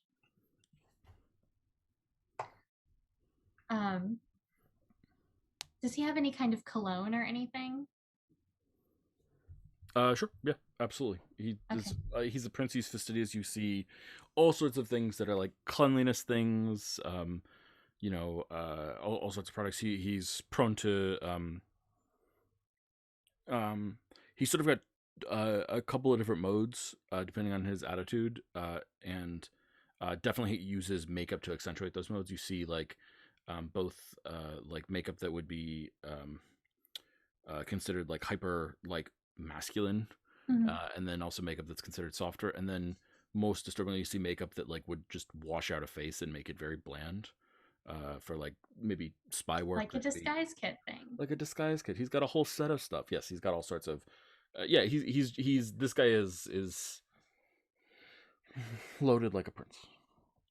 Thomas takes a couple seconds to judge him based on what his stuff smells like, and but honestly, then and I hate to say this because this guy sucks so much, but honestly, your opinion like has to go up just a smidge because of like this guy's taste is exquisite. It doesn't have to do anything. It has to go down because now he's like, now Thomas is confronted with all of these great products and he can't use any of them in case any of them are traceable. So that's just frustrating of him. But he does take a second to dab some of his cologne on the guy's stationery. And I think before he goes, he actually tries to hug Solon. Mm-hmm. Yeah, Solon hugs him. Mm-hmm. Okay, it's probably like a little awkward based on the events of the night, but Thomas says, "If anything goes awry, you'll send for us, won't you?" Of course. Because I can have people here from the temple to cleanse this place. It's fine. I don't want anybody from the temple to be mixed up in this than what people are already mixed up in, so. Not to disagree with you, Selwyn, but I mean, it would be pleasant to have someone else clean up the murder room rather than us. That is not in our job descriptions. We wave a little incense around and make it better. Oh, right. The rituals of the local gods here, the sea gods. Of course. You all can fertilize your own garden. Sure. Cheers.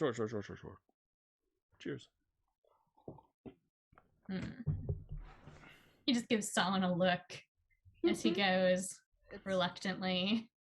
It's fine. We'll handle it. Actually, was there any money lying around? Not like huge chunks. He's wealthy enough that he keeps his stuff in banks and with sure, but yeah, absolutely. I mean, if you're looking for a couple $100 gold, then sure. Yeah, basically. He's like, and I'm taking this for expenses. That's fine. He doesn't have use for gold right now anyway.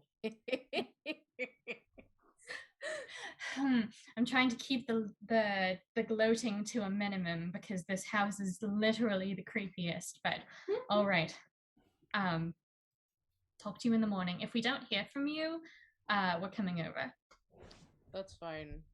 Okay. Ocean Swell knows where all the paperwork is for me, so... If I get a message from him in the morning and he's all upset because he thinks you've died because you haven't checked in with him... Actually... Should I send Mercury over there? Mercury... Has he met Mercury over the table? He's I about don't think to. he has. I don't think he has either. I think Mercury can be very adorable. Right, but you've got Mercury on a diet, right? Ocean Soul's Oh no! Yeah, so Ocean Soul's gonna see him and is gonna want to feed him here. Who wants to feed me? I brought Ivana. Sorry. Oh god! Oh god! My bad, sorry. I brought Ivana. Not the whole fucking family. Oh no! Sorry, guys. I apologize. I brought Ivana. Oh. Okay. All right. I did not realize that we were actually doing that. I thought that was something that we were considering. Oh, sorry. I brought Ivana's note. He hands you a note. Sorry, okay, great. You wanted a piece of paper. Yeah, it's sort of it's like a written out note of like this is what one of the ciphers is. Lovely girl, so helpful. Oh. All right. Yeah, actually, it might be good if we can get, because I did tell Ocean Soul if I didn't come home tonight to mail things out in the morning. So I'm just gonna write him a note, letting him know I'm okay, but I will not be coming home tonight. So your obituary doesn't make the morning paper. Yeah, that's the last thing I need is for my mother. It could be the first thing you need. No, depending on how you're going to play this. I don't need my mother to come to Racy. I don't need my good-for-nothing sister to come back and make a scene. And... Why do I get the feeling she's going to come back and make a scene anyway? Oh, God. Please. One disaster at a time. Like we've ever had that luxury.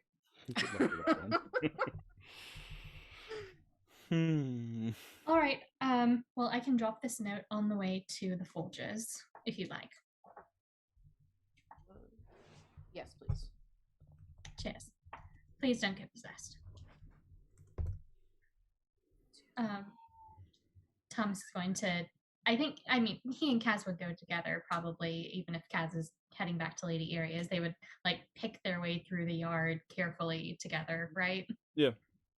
Absolutely. Okay. Cool. So yeah, actually, if Kaz can run the note by Ocean Swell on her way back to Lady Area, Thomas can go straight to the forger. Yeah, sounds good. Kaz drops off the note with Ocean Swell. Ocean Swell will not send out the obituaries. Ocean Swell wasn't going to do that anyway, honestly. Ocean Swell is just... He'll be back. I want to clarify this, that Ocean Swell is just, devoted to someone enough and just stupid enough to, have the response to the situation of being I should try and find Sawin and help before I send out this obituary. See, they're so perfectly suited to each other. It's a good thing they're roommates because they can just pass the brain cell. Yep. Yeah. Fair enough. Oh my god. When it's their turn to babysit Fuzzball, it's gonna be great. Do they get to babysit Fuzzball? Yes. Okay. So they don't have to be Thomas isn't complaining because that's more people to rotate in, so he doesn't have to. Do it less. And so they don't get drafted. Okay. Well, yeah. Thomas is going to head to the Fame Something Flame. I closed my book, so I don't know the conjunction. The Fame of Flame. Yeah, absolutely. So the Fame of Flame is it's a pun. It's a forge. It's a smith. A smith. Not another crazy smith. Sorry, crazy's a bad word. Not another possessed smith. Mm-hmm. So it's a smithy. and it's run by a couple of people. It's 2 goblins and an elf that seem to work there. And the goblin and the elf are married, and the goblin's brother also seems to be working there, but the goblin's brother seems to be doing the books. And the brother is in the front and sees you come in and looks up and, High Priest. And sort of like straightens and like looks proper and sort of glances around and just sort of tries to figure out what to do with his arms and doesn't seem to know. Please, I'm imposing on your time. It's so very late, and I was just wondering. I was directed here, looking for a certain type of tradesman. I was wondering if someone was taking commissions currently. Sure, of course. My brother and his wife take commissions in all sorts of arms and armor here at the Fame of Flame. Are you looking for some sort of weaponry or equipment? We can put you at the top of the list, though obviously we are under constant workload right now to develop weapons and arms for the war up north. No, understandably, and that is something that would take priority. I am looking for a piece that is less copper and more paper. Here at the Fame of Flame, we deal with weapons and armor. My brother and his wife do that. Were you referred here looking for someone besides Garza and Alyssa? Thomas is, since Mercury is still with him, Yeah. He's gonna ask, can you just ask him if we're being listened in on? Mercury, no, I don't like talking to strangers. I don't want to. Please. No, I do not think we are being listened in on. Why?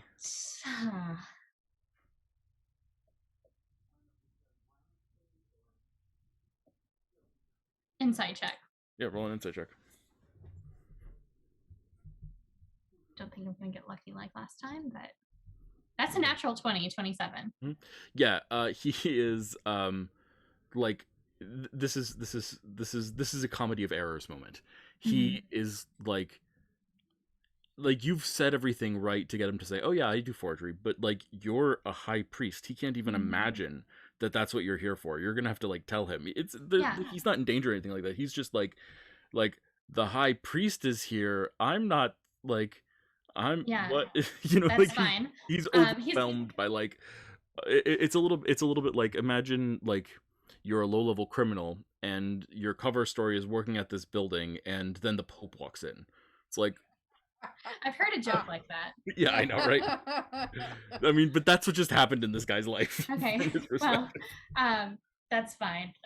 If he's getting that vibe, then Thomas is going to kind of pull the sample paper out of his pocket, and he's going to say, "Well, that's a shame because I was looking for a custom piece of paper craft, and this place was recommended to me rather highly by Captain Damaris." You know Captain Damaris? Oh, the Temple of Tamden does rites and rituals for all sorts of seafaring types. And she recommended the Fame of Flame, or did she recommend Durzel? She recommended Durzel. Oh, you are here for me, not my brother? No, you're for you, yes. Hi. Hi. Sure, yeah. Sample handwriting and what you need me to copy or make it say instead, if possible, and any other details if you have you done this before or hired someone to do this before? It's more convincing if you got so he's gone the other side now. He's just like rambling on about details. It's more convincing if you do this, that, or the other thing. If obviously I can fake something if you need me to fake something. I certainly have like generic official writing, but of course that doesn't make sense because you're actually an official, so you could actually do generic official writing yourself with your own handwriting. But breathe, darling, breathe. Okay. Hi. Just to let you know, you have more experience in this than me, so I would don't. guess so. I mean, you're a Well, priest. yes. Desperate times, you understand. There's a war going on. Yeah. I also need to know that I can trust your discretion. The same level of discretion you afford Captain Damaris and her ilk. And he pulls out the coin that he has from Alepham's place. Yeah. There's much more where that comes from. Sure, of course. Yeah. I'll give you my rates, but silence is part of the deal, and I'll have you know that. Well, two things. One, Captain Damaris saved my life, and so I'm not going to betray her or anyone that she sends. And two, she would kill me if I did. Pirates are so dramatic, aren't they? Well, I mean, she kind of has a really nice boat, and I really like the way that she runs her crew. It's very nice, but yes, it's a little yes. Well, if possible, and I'll certainly pay extra, whatever your rates are. I'm sure that I can match them. But how? I'm sorry for bringing this to you so last minute. I mean, normally I would try to afford more courtesy than that, but time is really of the essence on this, and that's why I asked her to send me to the best. Wow, that's high praise. Yeah, of course I could. I mean, my brother and his wife, Alyssa, they're working on just weapons for the war, and so I can't. I'm feet for hands with the forge, so I'm just sitting here bored because I can't. Normally in the off time I take orders for them, but they don't really get a chance to do orders now because of. Never mind. Why don't you give me the job and I will do the job? Yes, of course. Thomas pulls the stationery and the sealing wax and the writing sample and the seal itself and the scented paper. You are well prepared. Is that Essence of the Veil? No, it's frustrating how nice it is. Yeah. Sorry. Stuff's expensive. I'm glad you brought me pre-scented paper. I would have had to charge you more. Okay. Yeah. Yes. I have it on good authority that one Prince Alepham will be indisposed starting tonight. And I'm going to need a bit of a farewell letter to the city. And Thomas basically explains to this poor goblin that he wants to commission a letter from Prince Alepham saying that the letter was to be mailed in case he suddenly disappears, and that if he does disappear, it is the Primarch's doing, and that he has been suspicious of mysterious deaths in the city for some time and conducting his own investigations. So you're going to turn him into a good guy. Interesting. I am. I'm going to destroy his name in the worst way possible. I love it. That's great. Okay, yeah. So this guy gets the idea. He's good at his job. Even with that though, he wants to be very careful with this. So it's going to take him 2 hours. Naturally. As long as it's I think I have no idea about newspapers, but as long as it's ready by about dawn, I would imagine. Yeah, no problem. This is really going to be seemingly high profile. I normally charge extra for that. Is that okay? Yes, that is quite all right. We'll call this a deposit, and I'm going to send someone across town to get the rest. I give you my word. Of course. Yeah, that's perfect. I'll take this upstairs and start working. Do you want me to have it delivered via an anonymous messaging service to one of the newspapers, or? No, I'll have someone come and pick it up. And he pets Mercury pointedly. Got it. In addition to being psychic, I assume it flies. It's hard to tell with the. Yes, it flies, as far as I know. And he looks at Mercury, and it's pretty uncommon for people to look at Mercury in the eye Partially because Mercury is like a little squirmy, but just also because Mercury is like people are uncomfortable with the idea that they would talk to it like an equal, talk to Mercury like an equal, talk to him like he's an equal, just in general. And this guy just this Durzel just like looks at Mercury and says, the third window on the side of the building on the second floor will be open. And obviously it'll be open. Actually, it might just be unlocked. Can you open locks?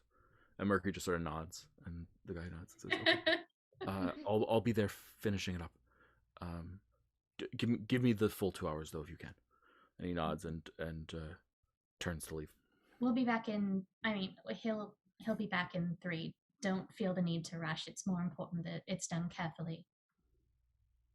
He nods, and like very carefully collects all the materials, and walks upstairs.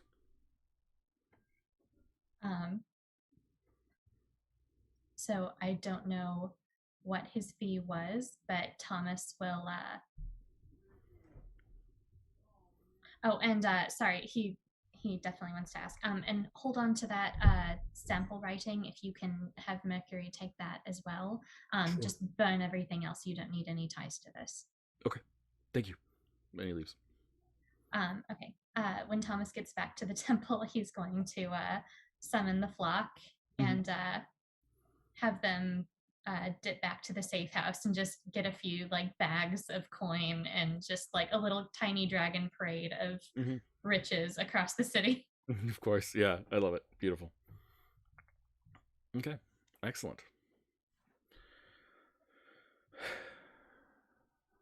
Solomon, let's check in with you. How's my night going in this spooky, scary skeleton house? Oh yeah, I'm gonna set up. Let's see. What spell slots do I have left? Done a lot today. I have done a lot. It's been a long day. It has been a long day. I'm gonna cast guards and wards on the house. Okay. So that's like 2,500 square feet of floor space. Yep, it's close to guard. It's the house has property around it, but you get most of it. Also, I think as you cast it, you notice that there are actually like, not that they worked very well, but there actually are a fair number of protection spells on the house itself as well. Okay. There's a teleportation block being the big thing that would prevent someone from teleporting in or out. So the only way in or out is through the front gate.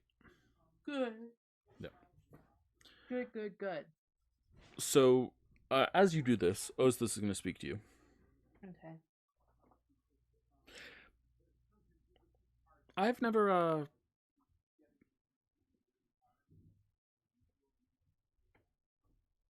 well, this is the first time I'm going to have this conversation with anyone, which is interesting. Okay. I'm all ears. Well, welcome to godhood.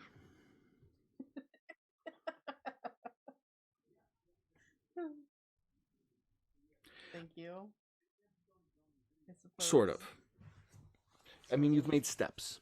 Some would consider this deification, but others would say that there are levels. Yeah. People classify them in different levels, of course, and there's been different measuring systems throughout the, history of the world, of course. But you're, shall we say, at the first rung of the ladder. Which puts you in an interesting spot. You're somewhere between mortal and godhood. Okay. And as long as your feet are in the mortal realm, you will never be fully God. But as you climb the ladder, your feet will leave the mortal realm. Okay. Some people are quite happy where they are, half in, half out. As you lift your foot from the floor, though, you're going to start losing things. How do you mean?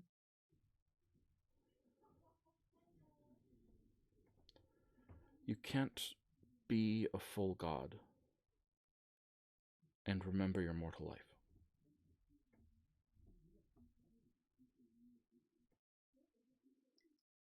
Huh.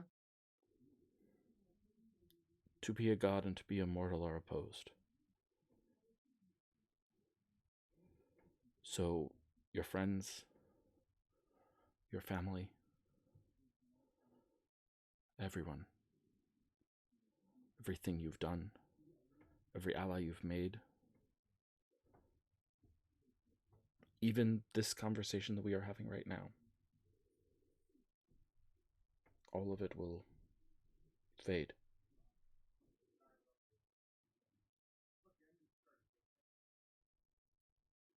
But Alum remembers bits and pieces of his life.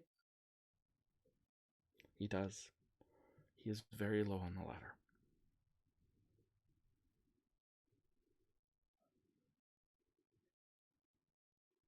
I mean, so Sawa just like looks at his like the one arm where it says "I will replace and surpass the Kraken." It's just like, well,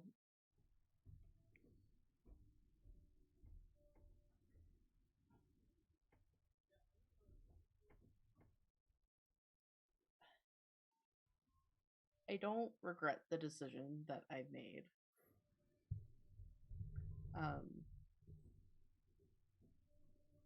I obviously expected consequences for my actions. And I have time now.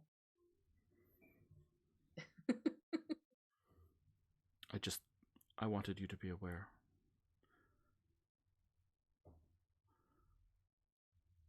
By the way, someone is on the edge of my senses. And you hear, like, an alarm. It's actually a doorbell. Mm-hmm. Oh, shit. Alright.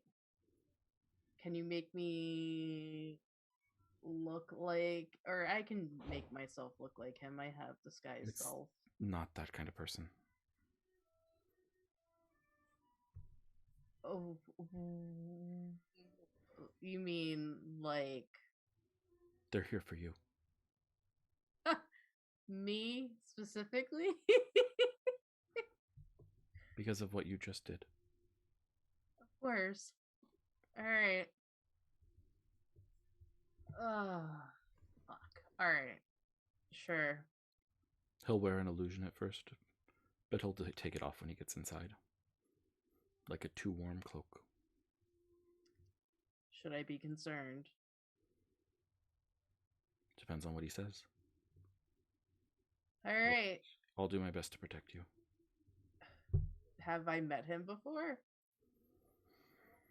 One of you has. Alright. That's fine. Alright. Let's do it. You go to the front door and you open it, and there's a kindly looking old man in worn out like dirty white, like maybe it was eggshell at one point, but these are so old robes, long scraggly gray beard and bald on top, wearing spectacles, just sort of smiles at you. May I come in?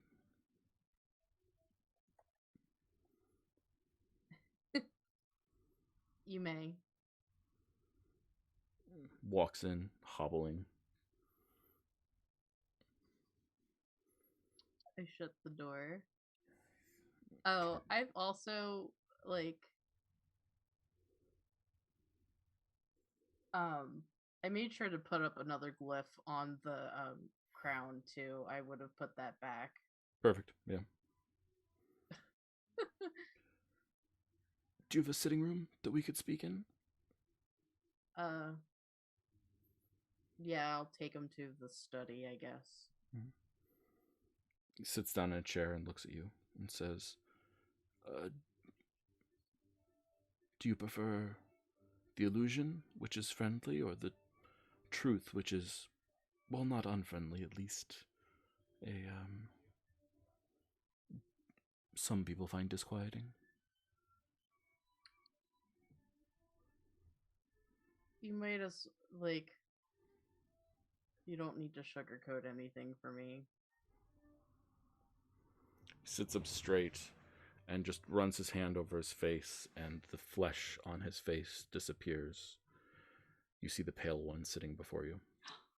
Son of a bitch. That's fine. That's fine. The rubies encased in his skull, crossing down across his nose. Yep. He looks at you and he says, "You wrote something on an arm."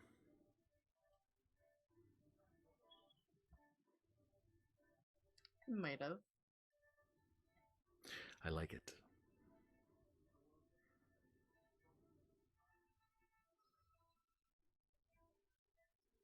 What business of it is yours? What business is it? Of course, it is my business. How could it not be? You have made a choice. I don't know why you made this choice. Godhood. Pfft, what a crock. But you have decided to go against my old friend the Kraken, and I have to admit that does indeed tickle me a little bit. It's an interesting use for God's blood.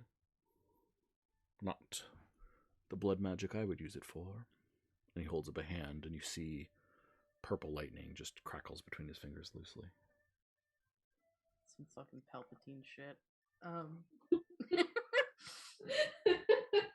Sorry, that was Jess.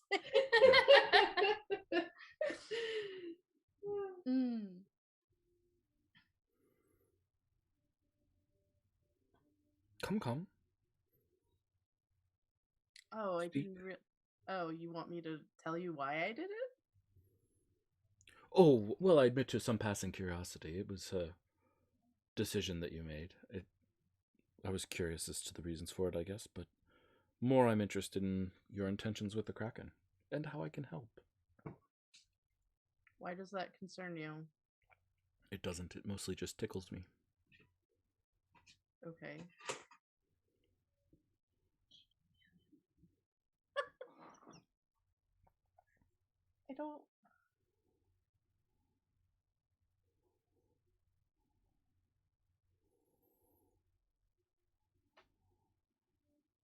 I don't really understand why you're here, or like why it tickles you. Well, the Kraken and I have been playing a game for many years. That's a rather skewed game, you have to admit. You mean that he cannot win, of course. Yes, of course, but it has done me some good. Like, if you're going to replace him, though, then that means my game is with you, doesn't it? Not any less skewed, I'm sad to say.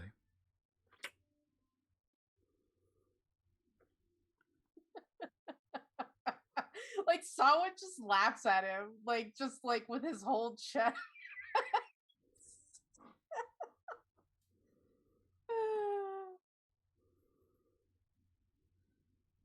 You. I'm sorry. It's been a long day. I'm sure it's not every day one chooses to be elevated to godhood. His eye socket seems to roll. It's fine. Yeah, someone's not gonna pay any attention to it. He's just trying to, like... Someone knows he's trying to, like, goad him at this point. It's fine.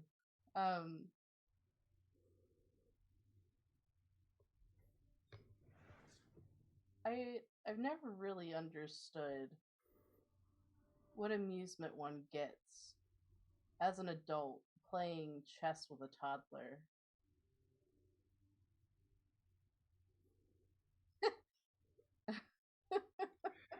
It's funny that you think it is chess. Dragon chess is a game of skill. And you're right, it is in some ways a game of chess, but it's amusing to me that you think the Kraken is a player.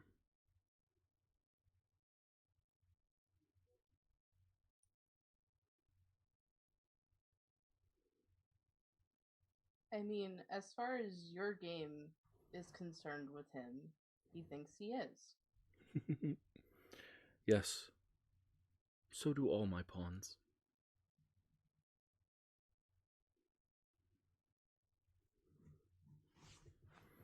They think to rise to the status of player. I invite them. I think that they should.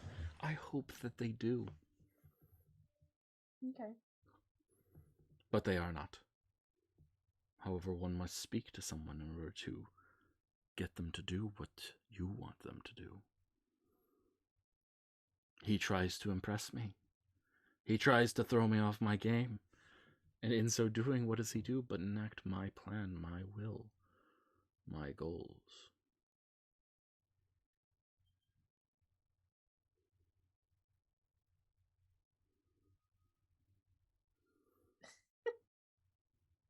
Someone's just gonna think to Oslos and go, is this guy for fucking real right now? Yeah, roll an insight check for me. Yeah. 13.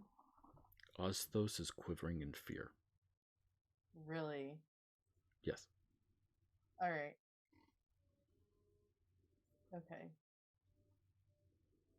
Alright, that's fine. I won't say anything more to Oslos. It's fine. Do you want to play a game? Doesn't have to be chess. Depends on the game. What would you like? Like, oh, sorry, didn't know. How about the oldest game, Information? Do you know this one? Mm-hmm. Question for a question. You ask a question of me, I answer it truthfully, Okay. begetting an obligation to you to answer a question truthfully. Mm-hmm.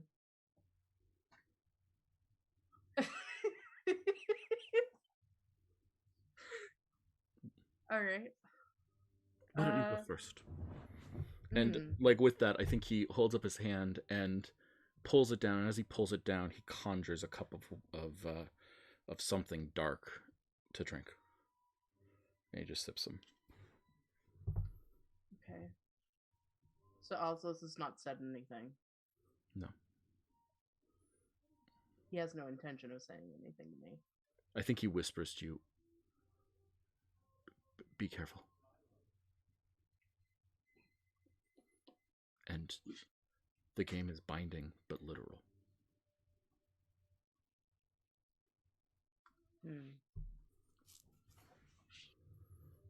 Oh, God. I start? Ask your question, I'll answer it. Anything you can think of. If I can answer it, I will. Truthfully and fully. Ooh.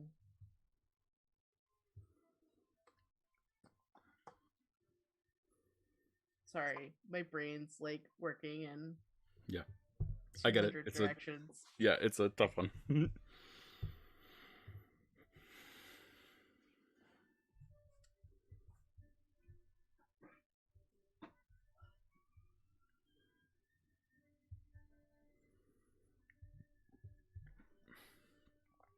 What's going on in Jess's mind, if not Solon's?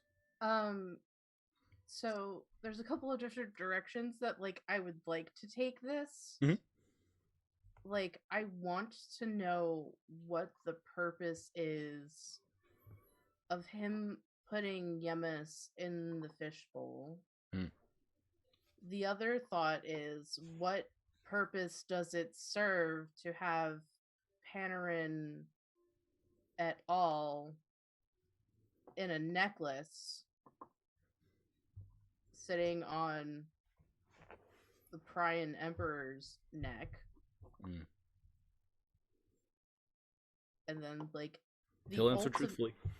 And then the ultimate, right? The ultimate is like,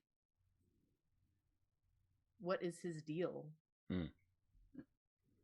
Right?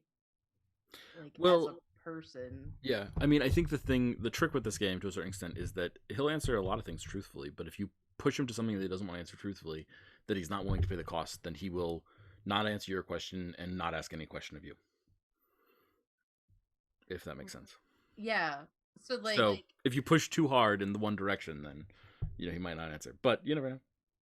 Well, that's the thing, right? Is if I push him hard in one direction and he doesn't like it, then he doesn't ask a question of me because he couldn't answer truthfully. Yeah. So I think Sawin would like to let this man know that he might think he could push over the Kraken and make the Kraken his pawn. Sure. But Sawin's gonna fight this man every step of the fucking way and be so goddamn annoying.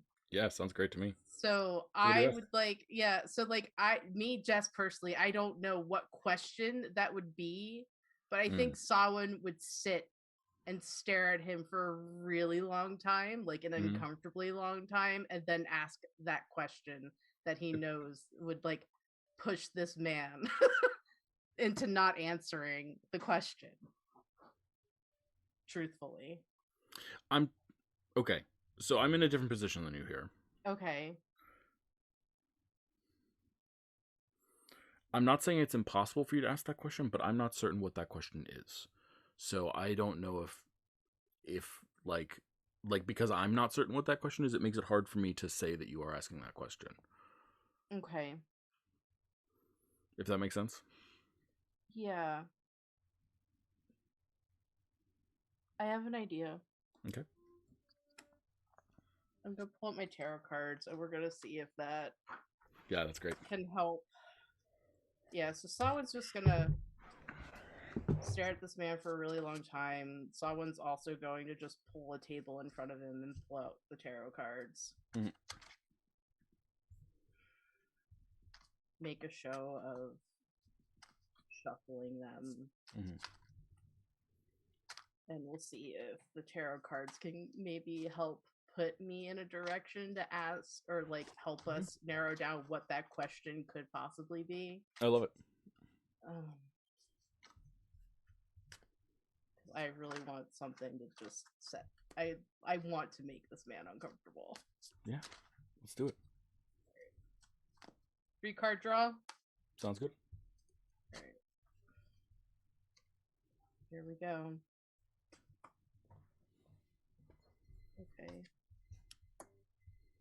Okay. All right. One moment, please.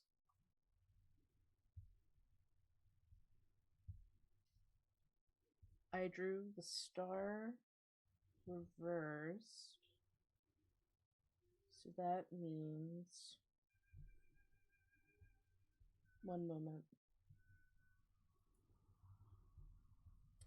Insecurity, discouragement, and faithlessness. Negativity surrounds your thoughts. You only expect the worst out of your situation, but your perception creates your reality, and you're caught in an endless cycle. If only you could see the positives, you could understand and move forward. That seems pertinent. The next card we drew is the 4 of Pentacles. Conservation, security, and frugality. Vast wealth has been accumulated here, and as a result, you have become protective of what you've earned. Though some amount of conservatism is good for one's feeling of stability, this card can also warn of stinginess and having a miserly attitude. And then the last one is the 8 of Swords. Imprisonment, powerlessness, and self-victimization. So, the woman in this card is restrained and trapped and indicates that she feels like there's no way out. But these feelings of helplessness are actually one that is caused by a belief in one's own victimization. Do your little cards help you?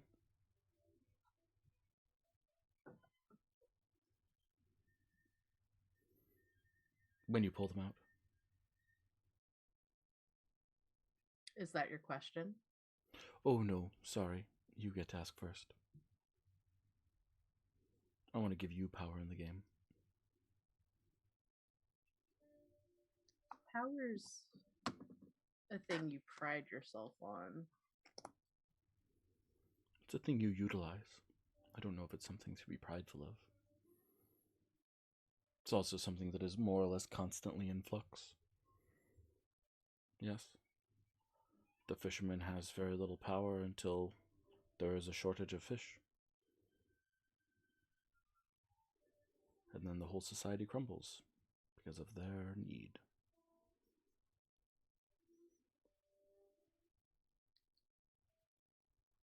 Alright, this is Jess. I don't know what question I can ask him with this information. You could ask the peanut gallery.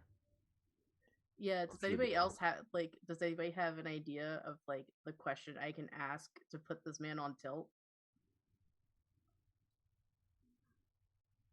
Yeah.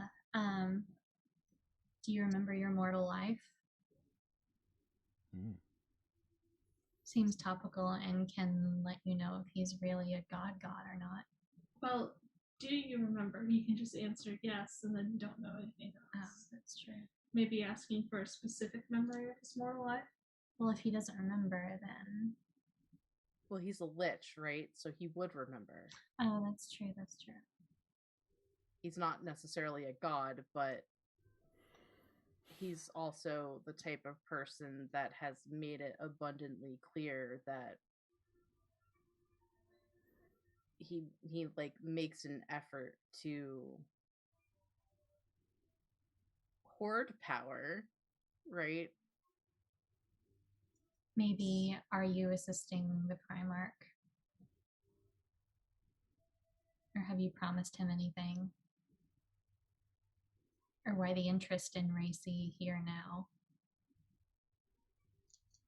What will it take to make you let go of Yemis? That's a good one. Oops, sorry. I'm not doing Hey, we said peanut gallery. Sorry. Yeah. No, I don't count.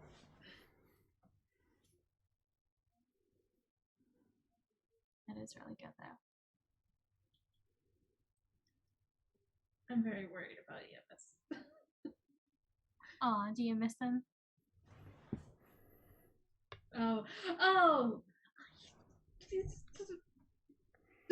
No comment. Faye, you were gonna say something. What were you gonna say? Oh, it was the thing I said before.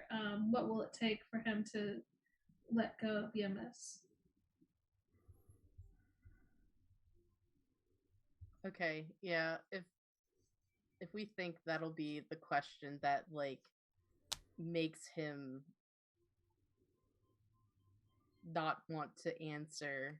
Have you tried insight checking him? Have I tried? I've insight checked. I know he's a skeleton, Osthos, but I've not. I don't think I've. You should try to cold him. read this guy.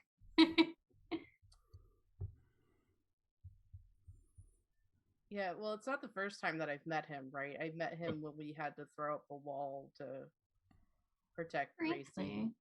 Yep, which, to be fair, he just kind of took credit for. Like, it was the Kraken's plan, but, he just sort of said, yep, I manipulated the Kraken into doing that.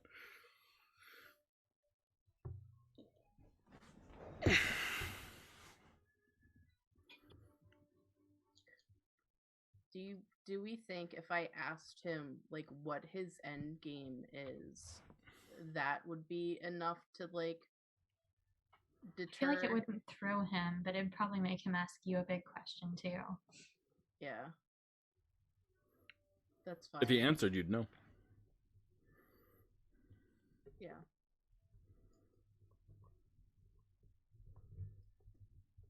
All right, I think maybe our best bet is going to ask what it would take for him to let go of Yemis that is currently in the fishbowl.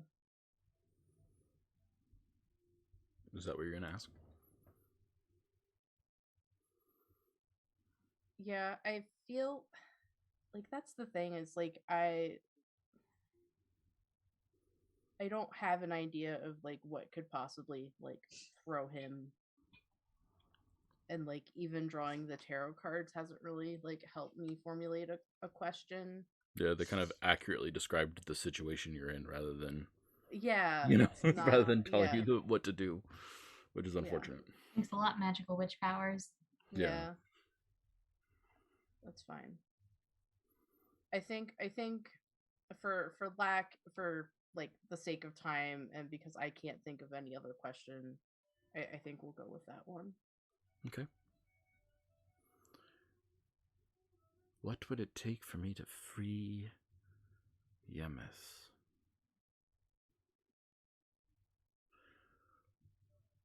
An oath on their part, not to oppose me nor to reveal my plans. And I will free them. Easily, happily, with great pleasure. I've rather liked their influence upon the world, actually. Does that answer your question to the satisfaction?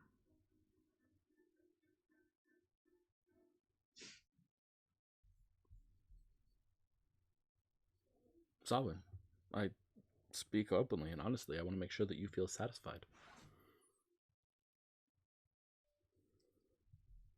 This is just thinking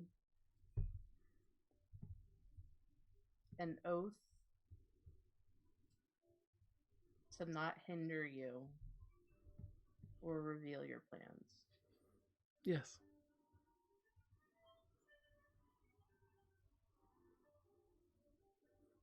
If you'd like, I could make you an emissary, give you a path to speak with them. But of course, if you use that to oppose me, that wouldn't do very well for Yemis, now would it? But I could grant you access into and out of the fishbowl, as you've so aptly named it.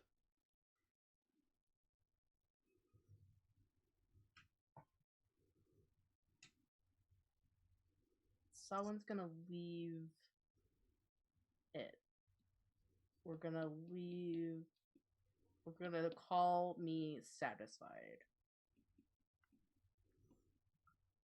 Then I have a question for you. What is the location of Algernon and his ward?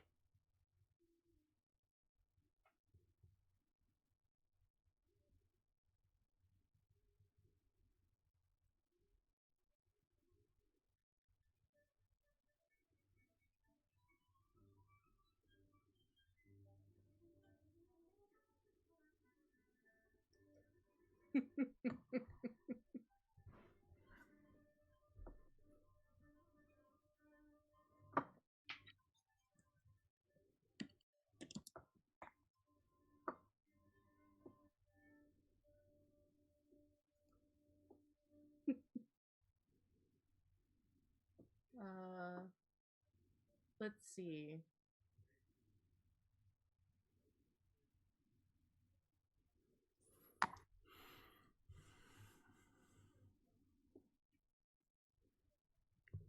I smell her on you.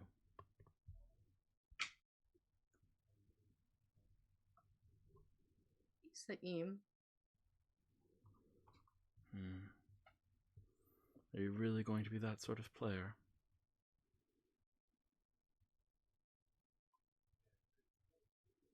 How disappointing. I had such high hopes for you, Selwyn. Still, there's still time. You can grow. You can learn. You could become interesting. Thank you for the kind hospitality. Stands up, starts walking down the hallway away. Mm-hmm.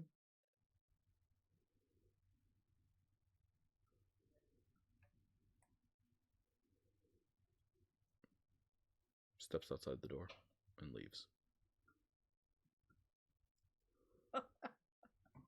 Good times. And I think that's where we should end the episode. Hey Ostos, how you feeling, buddy? You know, I've been better. How are you? You handled that with great aplomb, I have to admit. I mean, disappointing him in some ways, probably for the best, wouldn't you say? Yeah. I mean, the man doesn't really want to make you buy him a sandwich, does he?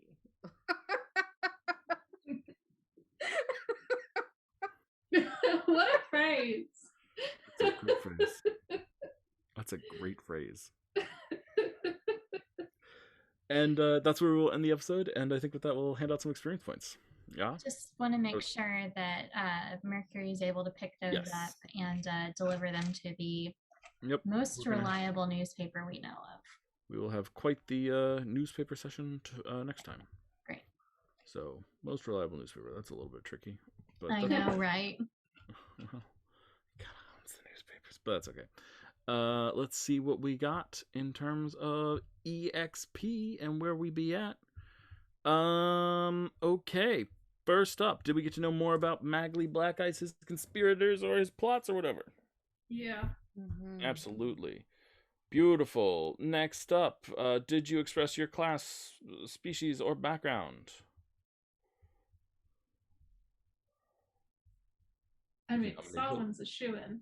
Yep, that seems 100% true. Samhain, shoot-in. Congratulations. You, by the way, Samhain, in case you are curious, and I don't know exactly what this will mean, but you are the first conduit to attempt godhood. We will see. Dope. Just out of curiosity, just out of things. Yeah, Samhain, do you want to nominate someone? Yeah, I'd like to nominate Juno. Aw, Juno. What for? Her interaction with the Lady of Quality ring. Yeah, I love that. You guys have almost put together the lore to figure this out on your own, and so because of that, I am so reluctant to answer the question, who is Juno's father, but it'll get answered pretty shortly whether you put it together or not. This is what Thomas gets for not asking Quick Eyes about his relationship history. Fair enough. Absolutely. Does anyone want to nominate Thomas? I think I'm going to nominate Thomas for his background living on a pirate ship, impacting his ability to come up with the idea of forging a note and also knowing a forger. Bing! Yes. All good things. Beautiful. Did you overcome a meaningful obstacle or impediment to your character? Samhain is a shoo-in for this. I'm giving you a point. Sorry. You don't have a choice in that. No choice. Thomas, did you overcome an obstacle or impediment to your character? Can you come back to me? Yes. And Juno, did you overcome an obstacle or impediment for your character? I don't think so. I think she's learning things about herself, but I don't think she's overcoming an obstacle exactly. Okay, then I'm going to stick with Juno for now and say, Juno, what was your first belief, and did you work towards it or accomplish it? Sorry for kind of short-shrifting you.